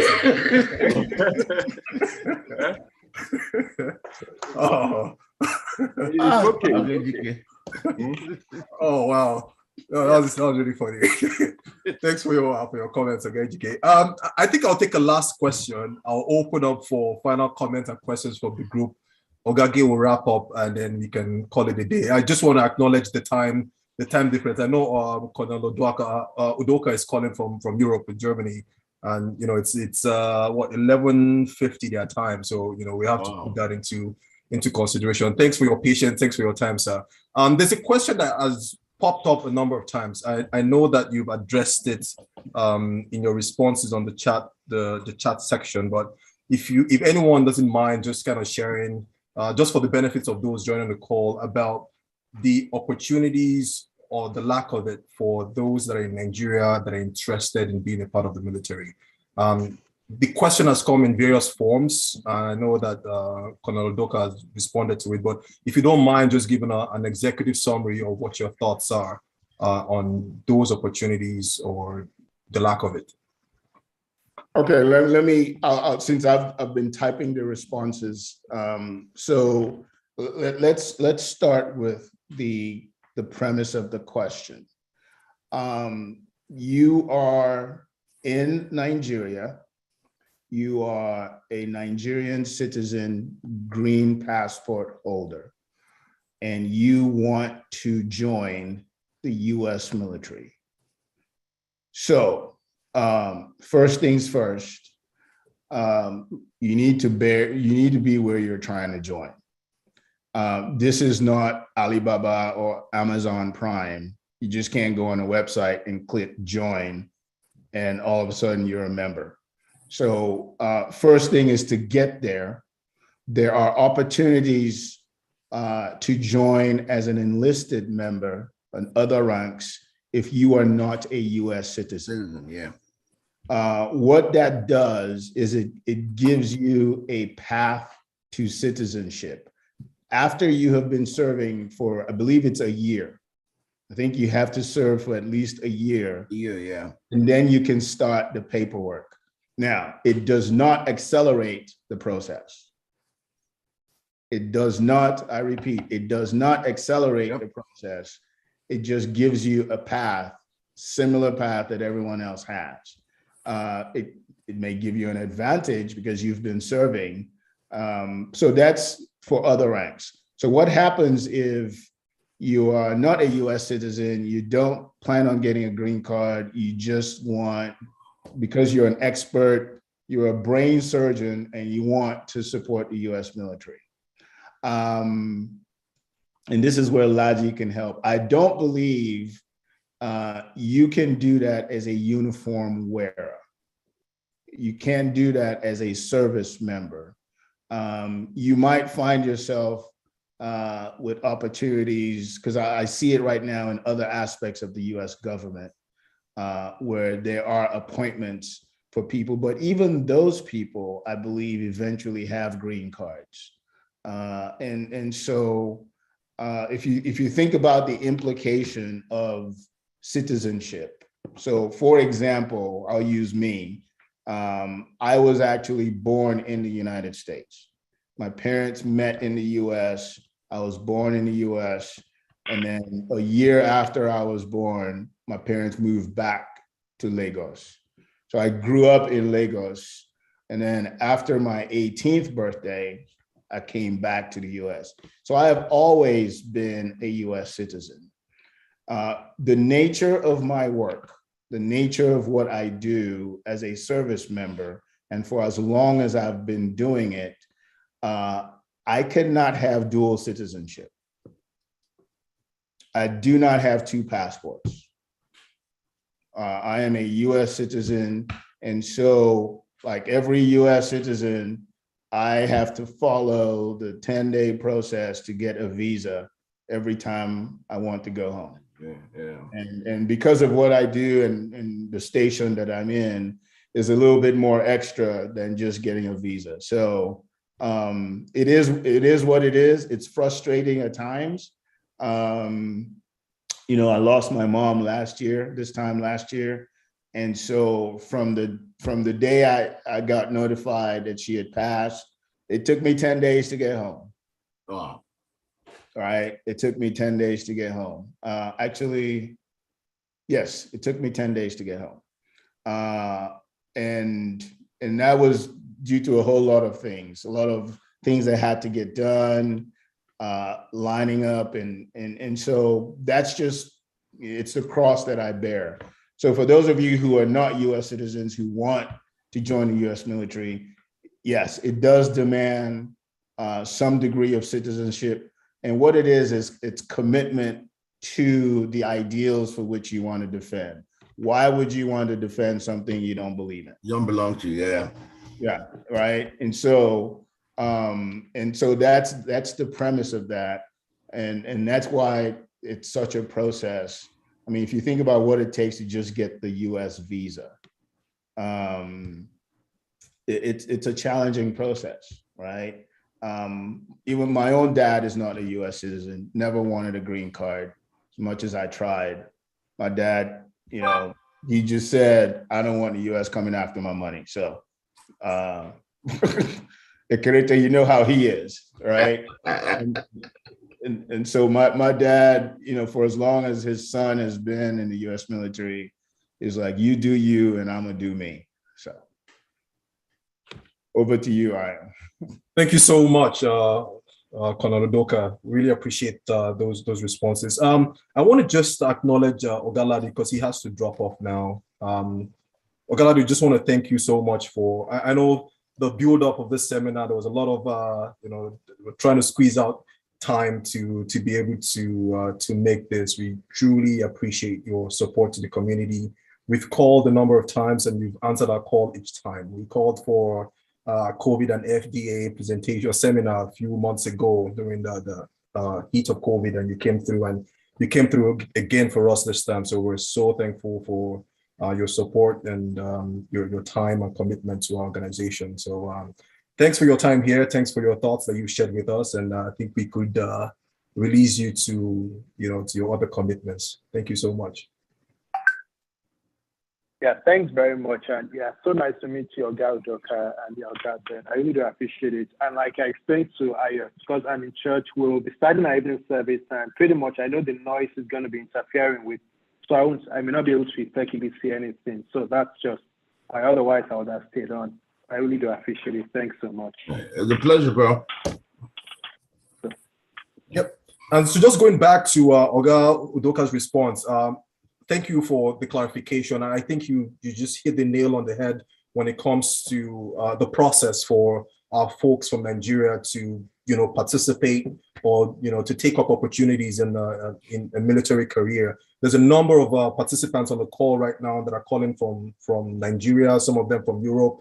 And I appreciate the fact that you were able to kind of itemize and lay out a process for them to get through this. So thank you so much once again. We want to wrap up this seminar, but obviously I believe there's still so many other questions from our participants. Please feel free to drop questions on the chat section, or you could post the questions on our WhatsApp group and we could share those questions with the panelists and get responses to you, in the coming days. But I want to open it up for one final or two final questions, and then we could wrap this up. Oga Udoaka, am I allowed to take two more? Or I don't want to buy job. I absolutely. Okay. I'm available. All right. We're talking with our ancestors like this. You have to be very careful. No, my schedule has changed for tomorrow. So in fact, tomorrow I have a visa appointment, believe it or not, at the Nigerian embassy. Nigeria? Yes. Now, so it be. So yeah, I'm happy to take more questions. Okay. All right. So we'll open up for two questions. Please unmute yourself and then just go ahead and ask. Oga Adefemi has his hands up. So unmute yourself, please, and just go ahead. Also introduce yourself, where you're calling from, and your AFMS number or your AFGMS number if you're an EXJAM. Okay, so Udeme is back again. I don't remember my AFMS number, so I apologize. It's been a while. Sit on your head. What? What? I don't think you. I know. I'm human. I have a baby in the house, so I don't remember things anymore. So, but first of all, Cadet, thank you for inviting me to the call today. And I see a lot of very familiar names. Some are classmates, and also some because I'm from Akwa Ibom. So, you look at the name, you go, whoa, okay. Miss Yeda, blah, blah, blah. But funny story I've told my wife. She's feeding a younger daughter that's going to be 2 years next month. And September. Oh, sorry, September. See, you probably heard that. I got yelled at. Oyibo Kilo Shella. Yep, my wife is Oyibo, so. So you're in trouble both here and at home. Oh yeah. I don't remember anything, Abi. Yeah. So I think well, I'll think about AF's number that I remember. But one story I told her of how I got to the US when I was quote unquote stupid. Coyote and a couple of, alumni from FMS helped me out, where I told the story of me coming here with $72 in my wallet. And it goes back to all the, co-presenters. And this is kind of like giving hope to the quote unquote younger people. I'm 41. I still look young, black doesn't crack, but yeah, it is what it is. But for the younger folks, when I was in my spot 10, 15, 20 years ago, if I remember, back in the 90s or something, I was quote unquote stupid. I didn't understand little things. And, we've got very senior people here, US military, stuff like that. I mean, Kaida reached out to me a week ago saying, hey, Kilo Shela Baoni. I'm like, what? That's Coyote. And then I hopped on the call today. There's my classmates here, Hope Kanem, Aaron Garba, stuff like that from AFMS. But don't be shy to ask for help, because when I was quote unquote younger back in Nigeria, I didn't know how to ask for help. The leaders reached out to me to support me. And I'm a citizen too, like, most of the folks, the panelists on the call, if it helps. Sorry, bad background. So if it helps, as a little kind of like give people hope for those in Nigeria. Those of us in the UK and the US, it's a little different, but if it helps, something got me, quote unquote, back here. So not a question, but just more of a, put some fire into the fuel type of thing. So, and with that, I will shut up and leave it to you folks to carry on. Thank you. If I can say something about this, Udeme, I apologize. I should have asked you first, but since you talked about your humble beginnings, there was a time. So when Udeme reached out, this was long ago. So he's in his 40s now.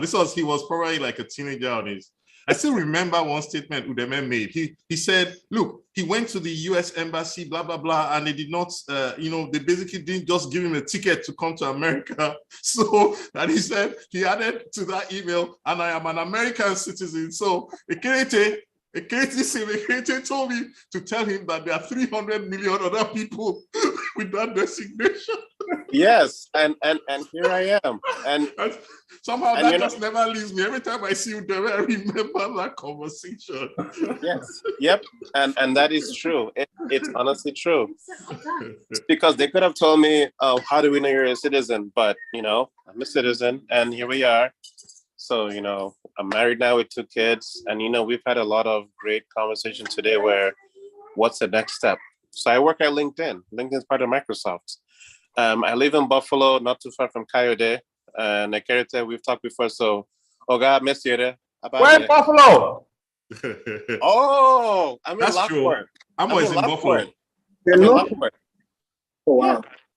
So Coyote reached out to me because we've talked before, and thanks again for that one-way ticket years ago. And here I am. So I will touch a Coyote to catch up with everybody because, we connections. By the way, Ramadan is in UB. He's at UB. So he should stop at your house to chop. I've been in Buffalo for 2 weeks now, but you have to know your AFMS number before I meet you because I have to be sure you're from AFMS. Exactly, not Command Secondary School. I remember 92 1850. I remember now. It came back. 92 1850. That's my AFMS number. I remember now. It can't be 88 set and be 92 something. This is just. It is 92 1850. I remember. Where's 88 set? Who is 88 set that is on? Can you remind him of his number? No, actually, 2 things. First of all, confirm this man is an EXJAM or the guy just collect ticket from us. So. No. I remember because when my wife and I did the math, we were dating. I was supposed to graduate college in 98. So 92 plus 6, 98. 90 to 1850. I remember. I didn't Google. I've been on video the whole time. It took click. So it's one of those things you can't find on Google, anyways. Oh, there you go. Oh, Ekene Moya. Yep. There you go. So why not say that? Yep. Okay. Well, thanks a lot, Oga Odeme. And I think we'll just kind of wrap things up here. It's good to see some places. Good to see some names. I've seen Oga Ekene Moya. It's been ages. So, well, we just want to thank everybody. Someone is echoing. Sorry, can we just mute yourself so that we can wrap this up and then we can open up the questions? Okay, all right, so we'll wrap this up now. And of course, like our seminars go, right after we wrap up, we'll open up, we'll unmute everyone, and then we could just make it a form of like a town hall forum where we could all just chat and catch up their faces and names that we've not seen in a while. But I want to take this opportunity to remind us of our reunion. We are having the first ever North American joint reunion in the space of 2 months. So come one, come all. If you've not booked your ticket, please go ahead and do so. It is holding in Houston, where we have the most of our folks here in North America. It's holding on July 29th to July 31st. So the last weekend, the month of July. I hope I got the date right. Yeah, I think I did. Yeah, July 29th to July 31st. I'm not looking at my tickets yet, but I think I did. I got that date right. So please, if you've not booked your tickets, please go ahead and do so. It's one that promises to be explosive. It's one we've been waiting for before COVID, through COVID. We get a chance to meet each other, celebrate one another, and spend time together as a family. So please be encouraged to attend. I cannot thank the panelists and the speaker enough. I have been on their cases the entire month. I sent messages to Oga Benn in the middle of the night. Oga Udoaka, I know the time difference. We just kept, messaging back and forth. But I thank you for your commitment to us. I thank you for, it's 11 o'clock your time and you're still on this call. We appreciate you.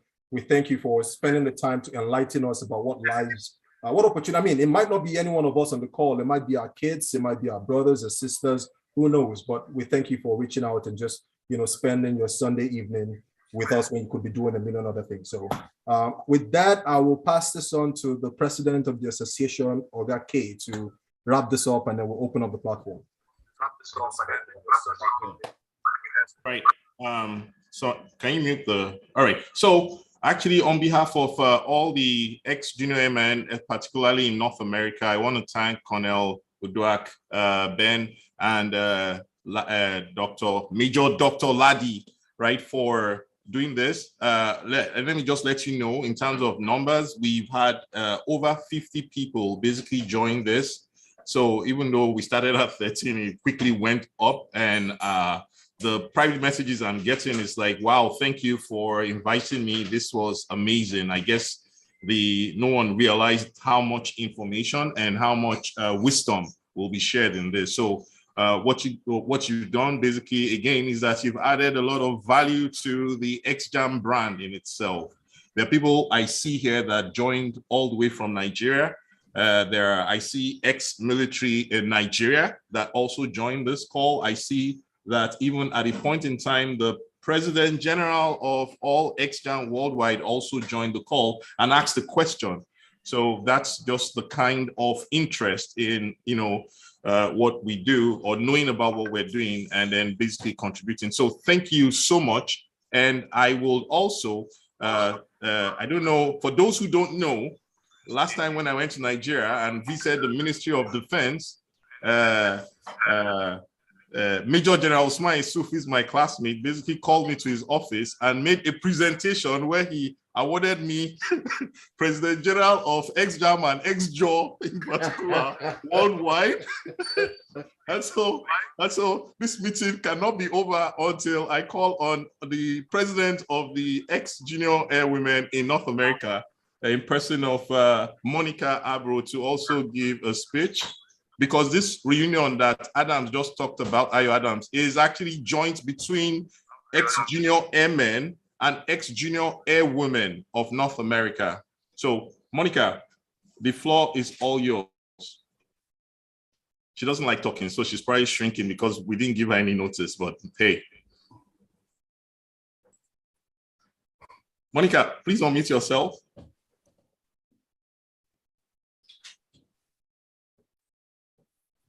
Where's Monica? Is she still here? I'm not sure she's still on the call. Oh, she's not? Okay, well, I think the other extra that are here will tell her that they called you, but you know they. So anyway, as we always do, you know, we always treat this as a hall. Basically, we have the meeting, we end it, but the place is open because like some people said, I've not seen you in 40 years. Oga Ejike still wants to know what him do Ben EGBUKA way beat up. I can tell you, Oga, any opportunity to beat up a senior in the FMS was welcome, especially. Okay, you can knock that to our beg. Okay, Oga Jide's hand is up. I think that's our president. Which kind of accident? It's damnation for a face that day. So Oga Jide, it is. So let me welcome our President General worldwide in person of Oga Jide Akinloye. Thank God he didn't do boxing in the FMS. Oga Jide, you can say a few words, and then I almost joined the boxing club, but Oga Jide, where's your picture? We cannot see you. The greatest defender ever. Can you see me now? Allow our PG to make his statement first before we open the floor, because people want gist, people want yab each other now. So Oga Jide, please do quick. These people are in a hurry to talk beer talk. Well, I'm not going to say much. I would have joined you guys earlier, but you know this is our season in Nigeria. Even though I'm not contesting any position, but because of my experience and my inclusion in politics for so long, I've been grabbed left, right, and center to contribute to the political activities. So I'm sorry joining late. I just want to say one or two things to encourage what you guys in the North American chapter, what you're doing. This is a very nice and very encouraging program. Such programs will always be part of it, and we'll always want to do more with you guys. Kaudi, thank you very much for what you are doing for our association generally. I'm sure with your recent appointment, you have a lot in your hands. To Colonel Udoaka and the guys in the military, either ex or still serve. You're mute, sir. Okay. Okay. I have a son that I'm pleading with to first and foremost go to AFMS and at least get that training before, because I gave birth to him in Houston, and pushing him back to the military over there so that he will continue to build a career. And since Udoaka I've spoken today, I'm going to hand him over to Udoaka so that he will mentor him and lead him through the path. Guys, well done. You continue with this. EGK, you and your proverbs and your banters, you better watch it. Or else, okay, I'm sure you I will lead you into the garden tonight. I'm always loyal, sir. Thank you. All right. Thank you so much. Very much. Thank you so much. So, in the absence of any other questions, first let's Ayo, let's ask any other questions. Anybody wants to say any last questions before we just basically open everybody's mic, or comments? Last questions or comments? Where are the EXJAM? Now you will not come out and talk now. Then small time you will say they didn't call you or recognize you. Where, okay, actually, let me rephrase this. Will any EXJAM come on mic and say anything, anything at all? So I'm leaving the floor. Call them by name now. Why are you behaving as if you don't know their name? I don't want to call them by name before they start shaking. Next time they'll say, hey, he's going to call me by name. I'm not going. Anybody, any ex-jaw who wants to speak on behalf of the ex-jaw? Let me sleep and find them. There's even there's a Nigerian naval ex-jaw officer who is on this call also. So that's as far as I'll call. Don't worry, they don't know it's you. Just continue looking forward. I was gonna say I saw one ex-jaw on the call, I think like 20 minutes ago, but you're the boss. You're on the show, so I won't say anything. Oh no, I'm seeing Nacha here. I'm seeing Oluwaseyi, Nicola. I know all of them. I just don't want to call their names so that they will not be like, if I go there now, they will call me. Of course, you know all of them. We took a question from Titi Gubambi. Yes, and then Titi asked a question actually, but she didn't want to speak. So who's speaking on behalf of the ex-jaw? This thing don't go finish. I'll come to our group now. They come and say, we told you to talk. You cannot talk now. We gave you the floor. Somebody's saying something. We can't hear you. Who's speaking? Nobody speaking? Anybody speaking? All right. In that case, we any other comments? We'll stop the recording. Oh yeah. Okay. Yes, please. So let me stop the recording. All right. Any last comments? I'm seeing my colleague brother 80 said, Oga Ocheche, well done. Oh, I see your name. I told you to send me money when I didn't have money. You didn't send anything. I'm not complaining though. Which day you ask? I'm making things up as I go. Okay, I'm making things up as I go. You never sent me welfare. Okay. Well done. Well done. Sorry, I can't show my face now, but I must say this is a good job. Eh? All right. Thank well you. Done. Thank you for showing up. Thank you for showing up. Yeah. Well, I was wondering whether this boxing club can be reinstituted so I can settle some beef. Udu, I can't even see you, but I know your voice. I pity you for you staying. This boxing kid that you're talking about, they'll roll it up in Houston for you. Don't worry. All right. Then the floor is open. Please, talk to your people across. I only said that there's some things I want to say to her. I'm back in the ring. That's all. Don't worry. We'll continue from where we stop. Don't worry. Some people, I hear. Boxing, My purple squadron people are here.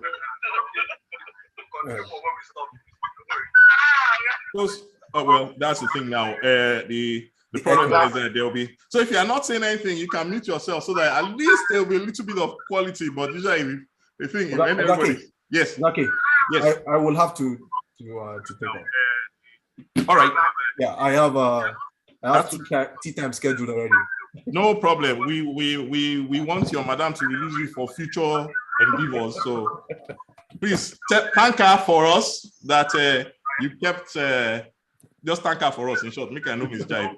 No, Allah. Oga Udoaka, thank you, sir. Thank you so much, everybody. All right, so now everybody, you can unmute yourself, and if you want to say hello to anyone before everybody. Thank you. Hello. Thank you. Great thing. Somebody called me provost. you can tell how far back they know you when they call you provost. I buy your rank from you now. I was squadron provost to purple squadron, so I still get part of your. Some people cannot remember that. That's good to hear. I don't know how to help them. All is well. Thank you. Oga Kayode, is Ocheche still there? Yeah, Professor Ocheche just called like that. Don't forget me for God room. I say I even raised my head from where I text. So who be that person when you call name like that? Yes, just call her. Just call name anyhow. Udoaka is forgiving. The problem with 80 sets is that somebody go commit, they go remember it one set. No color like that though. So I do want to say it is really good to see Biggie's on the line. I haven't seen Biggie's in a few years.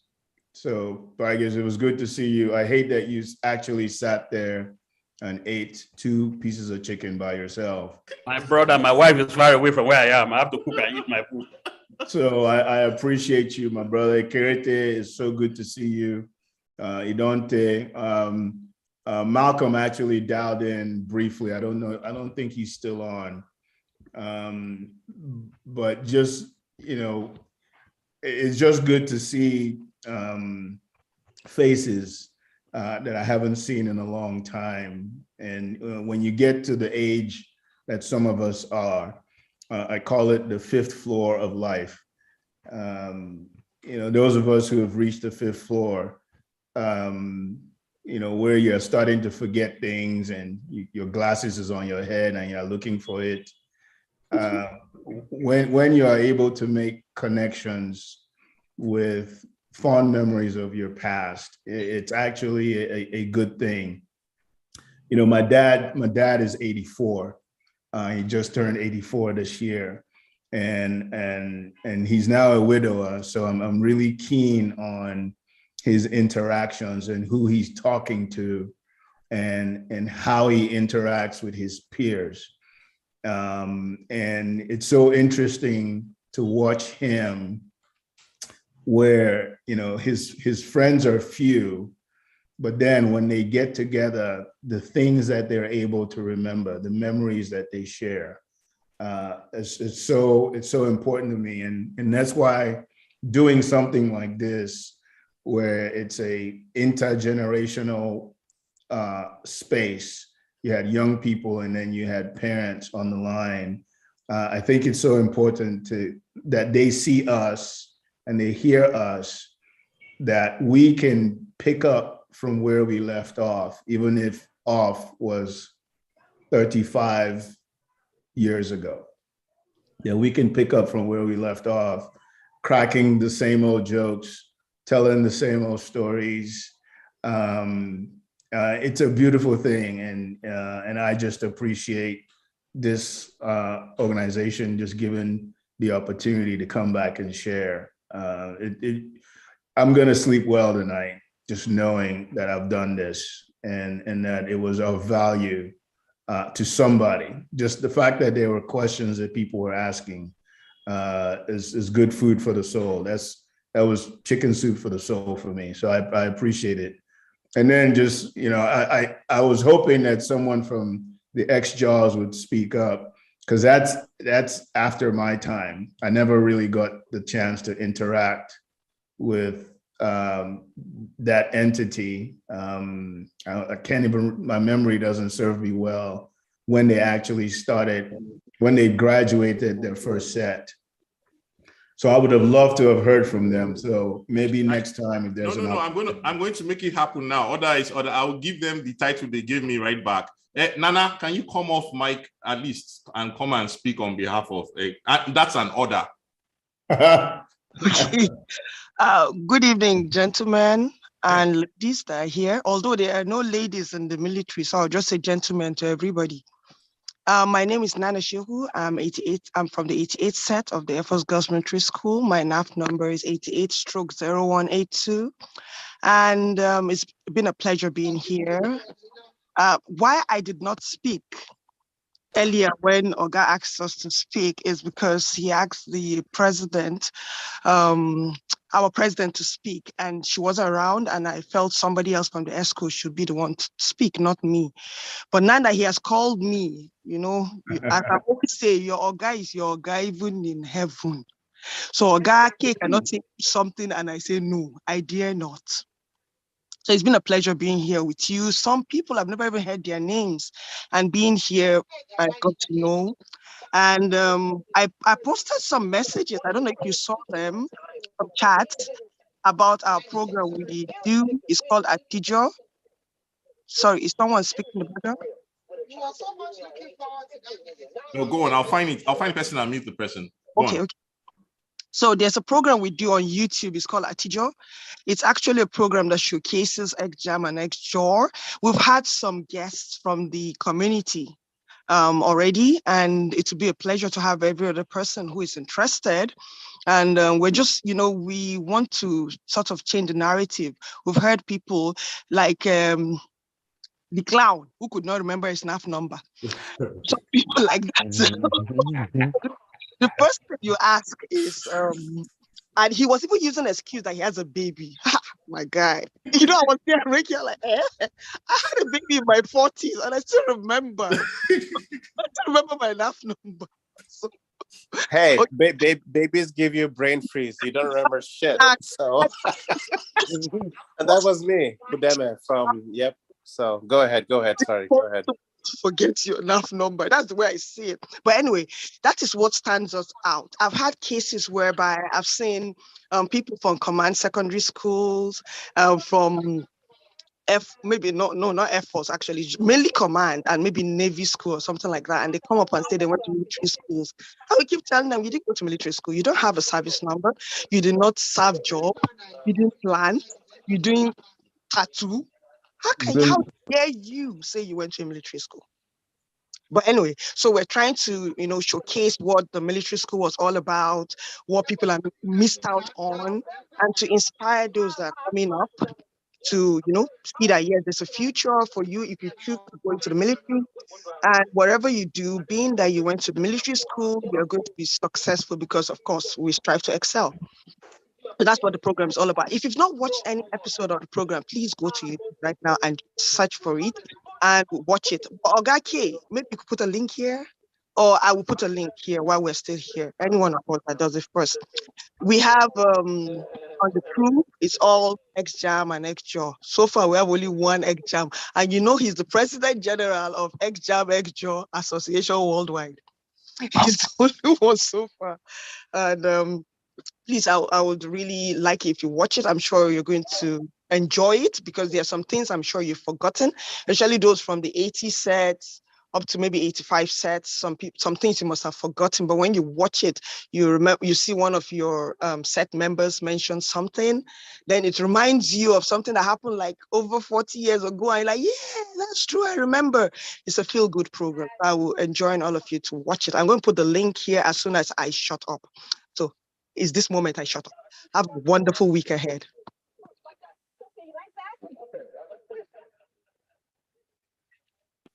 All right, Udoaka, you hear that? So, by the way, Udoaka, just to remind you, they actually came in 1987, the first set, just as we were getting ready for POP. That's when the first set came in. I don't know if they started at the beginning of the session or in the middle, but they kind of came in. The first set was there at that point in time. My find trouble, and since then, Wahala be like bicycle. They had to start. Okay, our coming in just made your lives better. Nana, it was Udu that made that. Nana, it was Udu that made the statement. He's your junior. You can deal with him later on. The number of jobs where I serve and the number of letters where I write to Gamus, where I don't know what they write. They put all the doxology where they learn. All right. Any other person? Hello, Oga K. This is Kingsley. Hey, Kings. Yeah, I think this this has been wonderful to listen to, and thank you all the Ogres that participated. I think there's one missing sentence, in my opinion, in this whole recording, and that is, thank you so much for your service. God bless you for your service, Oga Udoaka. Yeah, I don't know if we said that, but salute, big salute to you. We did, but it's never said too many times. So thank you for your service once again. Okay. Thank you for your support. That's always every time I hear that statement, it's kind of tough because we always wonder, well, what do you say when someone says that? I don't even think thank you is appropriate. And so to that, I say thank you for your support.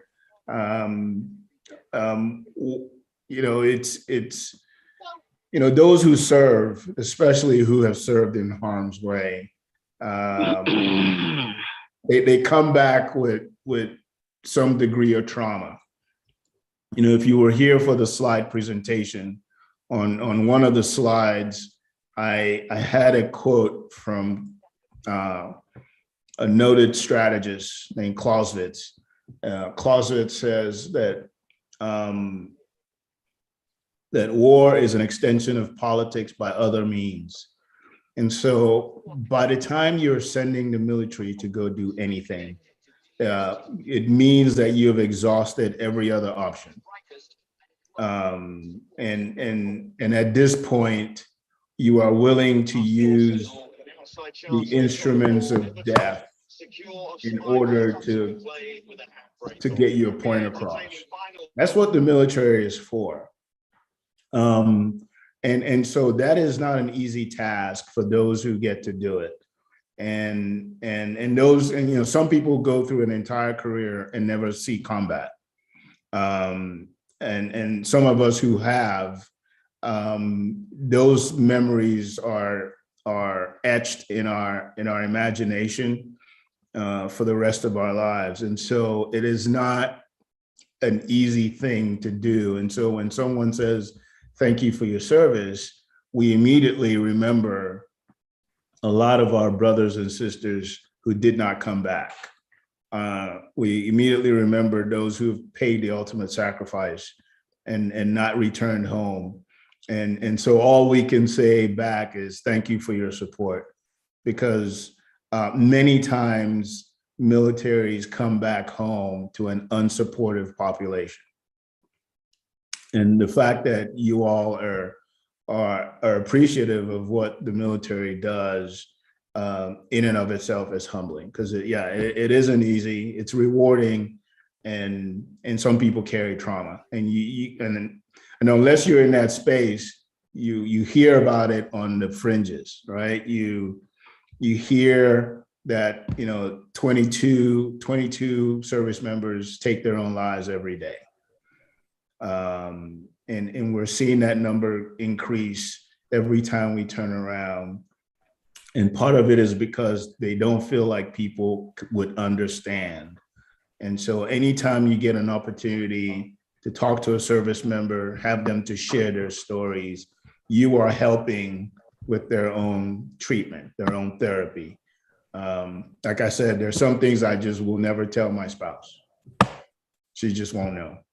I'll just take it to the grave with me. Partially because she's a biased listener and will not understand.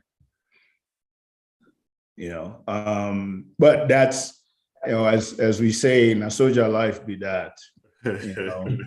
So it be, That's true, na soja life. That's what we sign up for. Yeah. And one question that I know someone was going to ask, but I didn't see it this time, and I get asked quite a bit, is, so if you join the military, are you going to go to war? And usually my answer is, find me an NBA player that doesn't want to go to the playoffs. I mean, what are you playing for? What are you training for? I mean, you hope not to have to do it, but ultimately that's why you're there, right? And so if anyone who says, I want to join, I just don't want to go to combat, I would say, go update your profile on LinkedIn, submit a resume to Udeme, and maybe he can hook you up. This is not a good line of work for you. So that was an amazing line. I think Monye, Ekene has a question. So you have yes. Good evening, ladies and gentlemen. Ekene Monye, 92/1651. My good dodge, 92 set. My good dodge. No, feel free now. That time has passed. So honestly, I'm privileged to have even met a lot of these senior organs, at least in Lagos, maybe in Jos, and I have close relationship with a lot of you. So a lot of you don't look so dinosaurish to me because I've already established that good relationship with all of you. Now I want to express my gratitude for this platform, and I hope it's something that can happen more often. The reason why I say this is that in recent times I've seen even without some of you saying it, I've seen how a lot of you have used this network to help, some of us in times of need. I've benefited from it. I see people benefiting from that network. I know some people abuse the privilege. I know some people, do silly things and all that. But I'm just using this opportunity to implore us not to, give up or get frustrated over certain cases. I live in Cape Town and I try as much as possible. People call me all the time. Somebody, Ogamo, I'm coming to you, don't worry. You did something 2 years ago. I'm still coming to you. So people, I'm always in my house. I'm not really rich. I'm not a high earner like that. But if I hear there's an EXJAM on Cape Town soil, whatever it is I'm doing, I'll have to reschedule it it doesn't matter the person said. The guy might just be a recent graduate. It doesn't matter. I will look for the person and I'll establish the contact. If I go to other cities within South Africa, Johannesburg, at least I've tried to meet with almost everybody just to form that bond. And I'm always happy and impressed when I see my ogas. When they see me, they're happy to see me. The same way when I see the younger ones, I'm happy to see them and lend an extending hand. Then another issue is that I'm still dodging. Say happy to see the younger ones. No, Eva is my guy now. Then another issue is that sometimes when we sign out in public spaces or within our group, I see people write, I'm an ex. Can you hear me? Hello, can you guys hear me? Yeah. Okay. Yes, we can hear you. People out saying I want to drop a little bit Yes, because I see that some people didn't learn it in their FMS, so this is a good opportunity to discuss it. There's a big difference between an EXJAM and EXJAM. Okay, EXJAM means ex-junior airman. That's our status at AFMS, post AFMS. JACM is a rank, not necessarily a status. JACM is the lowest rank in AFMS. So let's try and understand the distinction between EXJAM and EXJACM, because I see a lot of people make that error and I'm tired of correcting everybody before they say it. Then Ogamo, there was a time you were in South Africa. The spot where let's talk at the back. Why are you putting my business in the middle of the market? Eh? Let's talk at the back. I will call you. We will talk. Eh?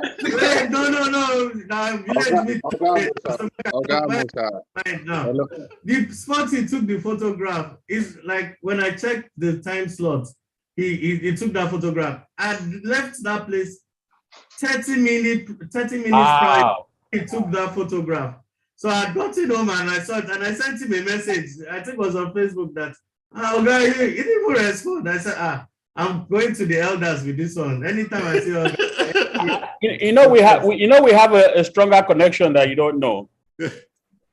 Guess who registered my company in Lagos and you did not know? Sorry? Guess who registered my company in Nigeria? I don't know, sir. How many lawyers are your family? Hey, this network. Network now. Okay, so you said somebody registered. Who is Ifimonye? My cousin. My first cousin. We'll talk later. We'll talk, my brother. We know each other better than we do. But don't put my business in the marketplace. Oh, by the way, Udoaka, I just wanted to know, I don't know if you know, that we actually have, within North America, we have the youngest EXJAMs. We have, I think, 18-year-olds. I think those are the youngest. So we have 18-year-old EXJAM who are within our group. Just joined, about 3 of them. And for those who don't know, actually, this year we were actually able to give out scholarships to the EXJAM, the North American EXJAM in universities. It wasn't a lot, but we did something. So just so that you know that. Plus, the next thing I want to do is when I meet them, I'm going to send them to the nearest EXJAM's house so that they can be going there to eat on weekends. So prepare to receive visitors. No, awesome. Yeah. Kayode, can I say something? Kayode? Yes, Oga Ocheche. Oh yeah. Yeah, Stop. this is 80 set, Provost Ocheche in the house. 80 set, Provost. yeah. Guys, your floor. Thank you very much. This is Emmanuel Ochoche, 80/017. Blue Squadron, Champion Squadron. AGK, nice to see you. That's 7 days, guys. I can't forget it. I was with AGK and he was telling his wife and family that I locked him up and forgot the key. You know? 7 days, you can't forget. It's in the 10th commandment. I can never forget it. You know, that was very interesting. Yeah, and just to say a big thank you to each and every one of us that's connected today. I don't know if my is in the house, but I think I want us to get this around in this room, and that's how I'm able to hook up to be part of this meeting tonight. Here, I'm night here, but at least it's to 1 a.m. here where I am now. Basically, I don't know if you can all hear me. Very well now. I don't know what you did, but it's actually very clear now. Oh, okay, good. Basically, the EXJAM brand, I want to thank everyone that is committed to, will I say, lifting the EXJAM brand to a level that, as much as we can. We started, I remember years back in Port Harcourt, when we started, the Bible says we should not despise the days of little beginning. We gather as EXJAM and later on EXJO. In fact, with EXJO, we're always having a joint meeting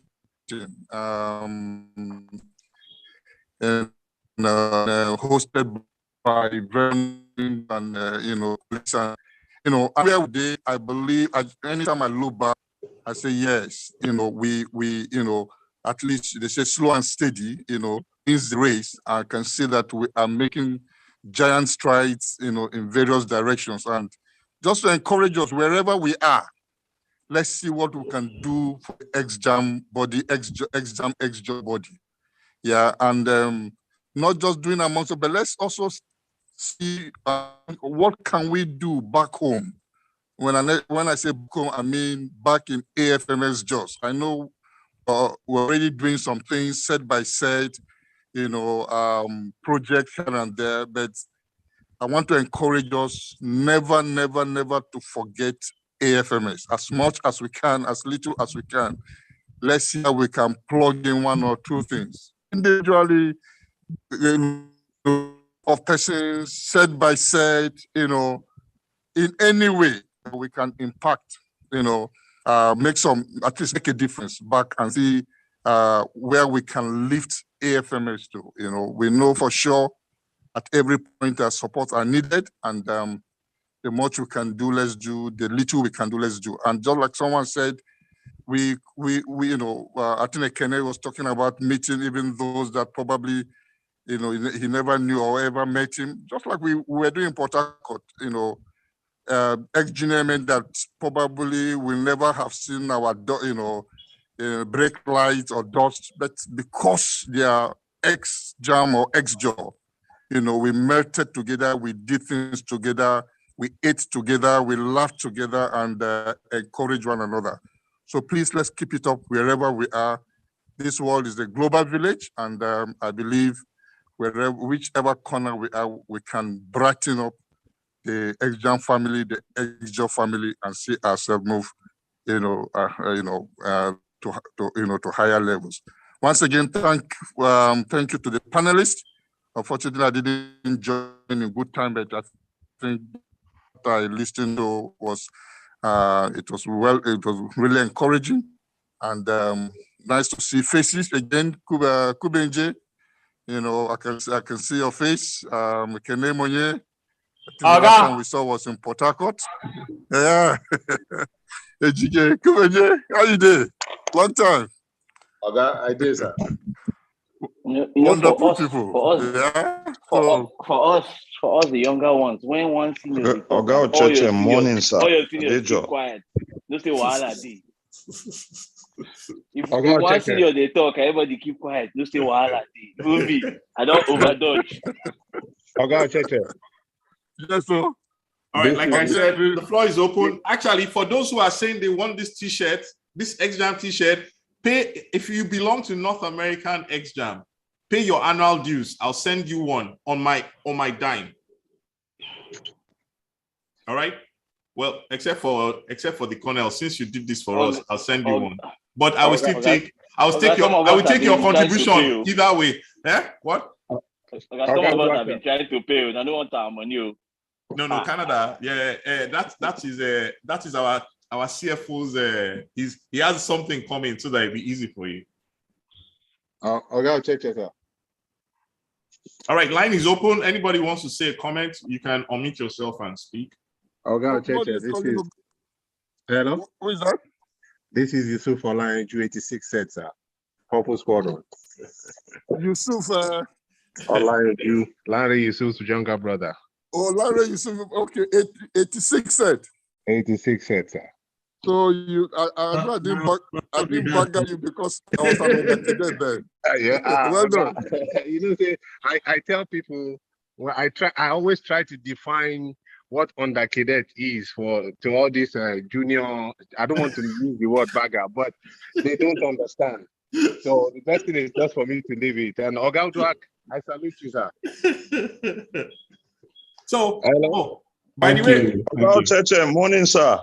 Adejo. Morning, sir. Oga Ocheche. I agree. How you doing? For those who don't know, Adejo, fine, Adejo is the only Oyibo person that ever passed through AFMS. Adejo Haruna, sir. Keeping the peace. Oga, it's your boy Adejo, sir, from Nigeria. Yeah. Hello, Udoaka, how are you? Oga Ocheche. Yes, sir. For some odd reasons, my mother-in-law gave my daughter the nickname of Ocheche. I don't know the meaning, but every time they call Ocheche, I look at her. I say, if you know who Ocheche is, you will not be answering that. Who is speaking? How are you, sir? Hello, sir. Yeah, Ocheche is a great name. Oga, it's a great name, but Oga Amu will understand when I talk of a clacker boot, shining. Oga Udoaka can understand when your buckle is shining from the commandant's office while you're at the junction. Yes, understand. Well, we thank God. By the way, Colonel, I don't know if you know that the very first provost marshal of AFMS just also logged in for this talk. You remember who that is? Yep. Oh, okay. He was here, but I don't think he's still on. Gallery. Yep. So it is 10 minutes to midnight my time. And so I will unfortunately have to drop off so that I don't walk in my sleep. And I wish I could stay longer. This is really rich. I'm humbled. I'm seeing a lot of faces. I'm seeing the chats. And you know, I can't wait for other opportunities to present themselves. I regret that I won't be there for the 40th in. Yeah. Just say your donation. Your donation, double donation. I'm on the committee, so double donation. Yeah. I already sent my donation. No, that is not what we're talking about, my brother. Yeah, I'm a government worker, so you're not getting government worker.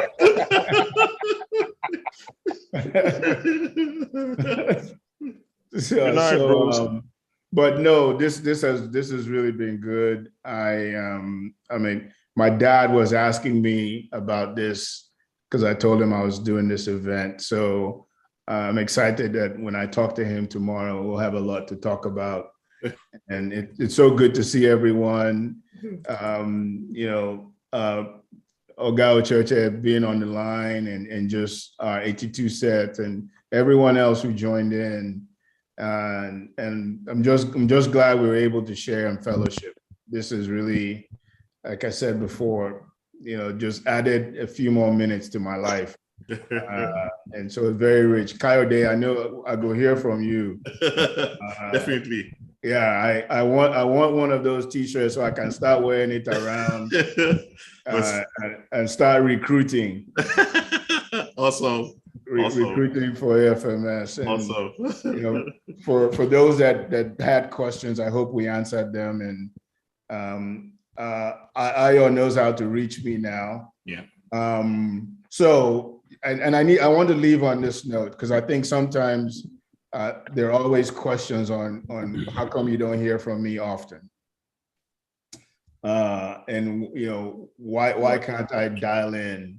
And so is Benjamin still on? Is Benn EGBUKA still on? Probably dialed off. So here's why. Because of what I do, for every one of you that I get to talk to, I may have to tell someone that I talked to you. Yep. It's just that simple. So it's pure laziness on my part, not wanting to do paperwork. So that's about as simple as I can put it. It's just my conversations have to be limited, and so and it's not that I'm disconnected. I am really connected to you and this group. Everyone that was saying EXJAM has really benefited. I am a beneficiary of this EXJAM network. When my mom died last year, it was this same network that allowed me to get my visa in a day. It was this EXJAM network. So trust me, it is better to be connected than disconnected. And just because someone is not actively present and conversing does not mean they're not present. And so I wanted to share that because I'm not absent. I'm just limited in my ability to communicate as often as you would like me to. So, but I thank you for your prayers. I thank you for your support for the last several decades. I stay connected because you guys know things about me, which means I can't run for office.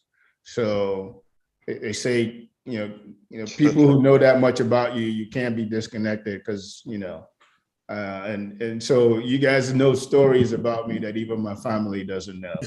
And that's a rich thing, and it makes fellowshipping that much more fun. So thank you again. Thank you. And we will see you next time, inshallah. Thank you so much. Thank you so much. Good night, Udoaka. Cheers. Yeah. Night. I think there's something. And Kingsley, thank you for saying this. Thank you for saying thank you for all of us, because that's something that we needed to say to Udoaka. Because as much as we don't talk to him, we all follow his career. And there's sometimes I wonder the kind of load that is on him, especially when he was in Germany and all that stuff was going on and he had to receive all the troops that were coming from the war zone. And I think sometimes we forget what people do. And that's why we definitely recognize what you do. We follow you on the web. We see the amount of work that's put on you, not just work, the pressure. And we're constantly praying for you. And just the fact that so many times that, not too many times, we try not to talk to you as often as we can, but I know that times I've texted you just one-liners, whether I'm on a plane, I respond. And we know how busy you are. That's why we don't reach out to you. And it's the same thing for a lot of our classmates in the military as well. We know the load that we're on you. So I think I can speak for everybody here when we say thank you. We're praying for you. And hey, my brother, you always be part of us, and we know the pressures on you. And so we did here. Amo, I appreciate you, Baggy. Here. I appreciate you. For sure, going. All right. Good night, y'all. All right. Take care. All right, Bye. bye. Good night. Good night, Colonel. Take care. Night, bro. Agamu. Yeah, man. I better call another person name. I beg. Okay, Jika now. On a very serious note, Who never pay their dues? what you just Okay, said. good night. Oh. This is, it has switched to North American thing. Adejo off to bed. Night, night, Amo. Good night, man. Nice having you. Okay, Udema will hook up. Can I beg, send me your number. I come Joburg. I lie, but just send me your number. Yeah, I'm in Buffalo, so. I just sent it to you, sir. I sent it but to not, you. But North America went to bed. That's a bunch of crap. North America is awake. There you go, just they tell seniors bunch of crap. Now, wow. Suggestion on the somebody left a suggestion on the chat. I don't know if we all saw that. The person was trying to say something like, we keep saying thank you for your service whenever we're dealing with people in America, servicemen and all that. Yeah. And he was suggesting that why don't we implement it back home, like our classmates who are in the military and all that. And I see sense in it. We don't do that most of the time. We're on different platforms where we have some of our classmates, about 10, 20, 30 of them serving military officers. And with all that happens back home, with the death tolls and all that casualty rates, we never get to tell them thank you for what they do to keep us safe or keep our family members who are back home safe. Instead, we criticize them, and in the process of trying to criticize the government, we kind of overflow that criticism to them, and they are with us. They feel like they're not being appreciated. So I feel we should start cultivating that culture. No matter what we don't like about the system, we should almost remember that they are our brothers and they put their lives out there for us and our family members to be safe and for us to be cool enough to pick up the phone and chat. You know, nobody's saying don't criticize, but let's always thank them, you know, and say, thank you for what you're doing. Like I had to watch, I've lost 2 classmates already, thanks to Boko Haram and all that. So I never got to say thank you. Sorry, I lost 7 officer to Boko Haram. And I never had I keep thinking about it. I never got to tell him and say, thank you for the service, you know, because I see it all the time and we should start saying it. These are things we should start doing, you know, to encourage our own people. It's a tough job out there. Okay, Kenny, I'll just piggyback on what you said and just tell a story. It's interesting, but I guess on my own search forum, we do that. We thank them a lot, but I do that personally. But this week, to show you how sensitive what you just said made is one of the people in my set is an Alpha Jet pilot, and to be honest, as I've known him, he's not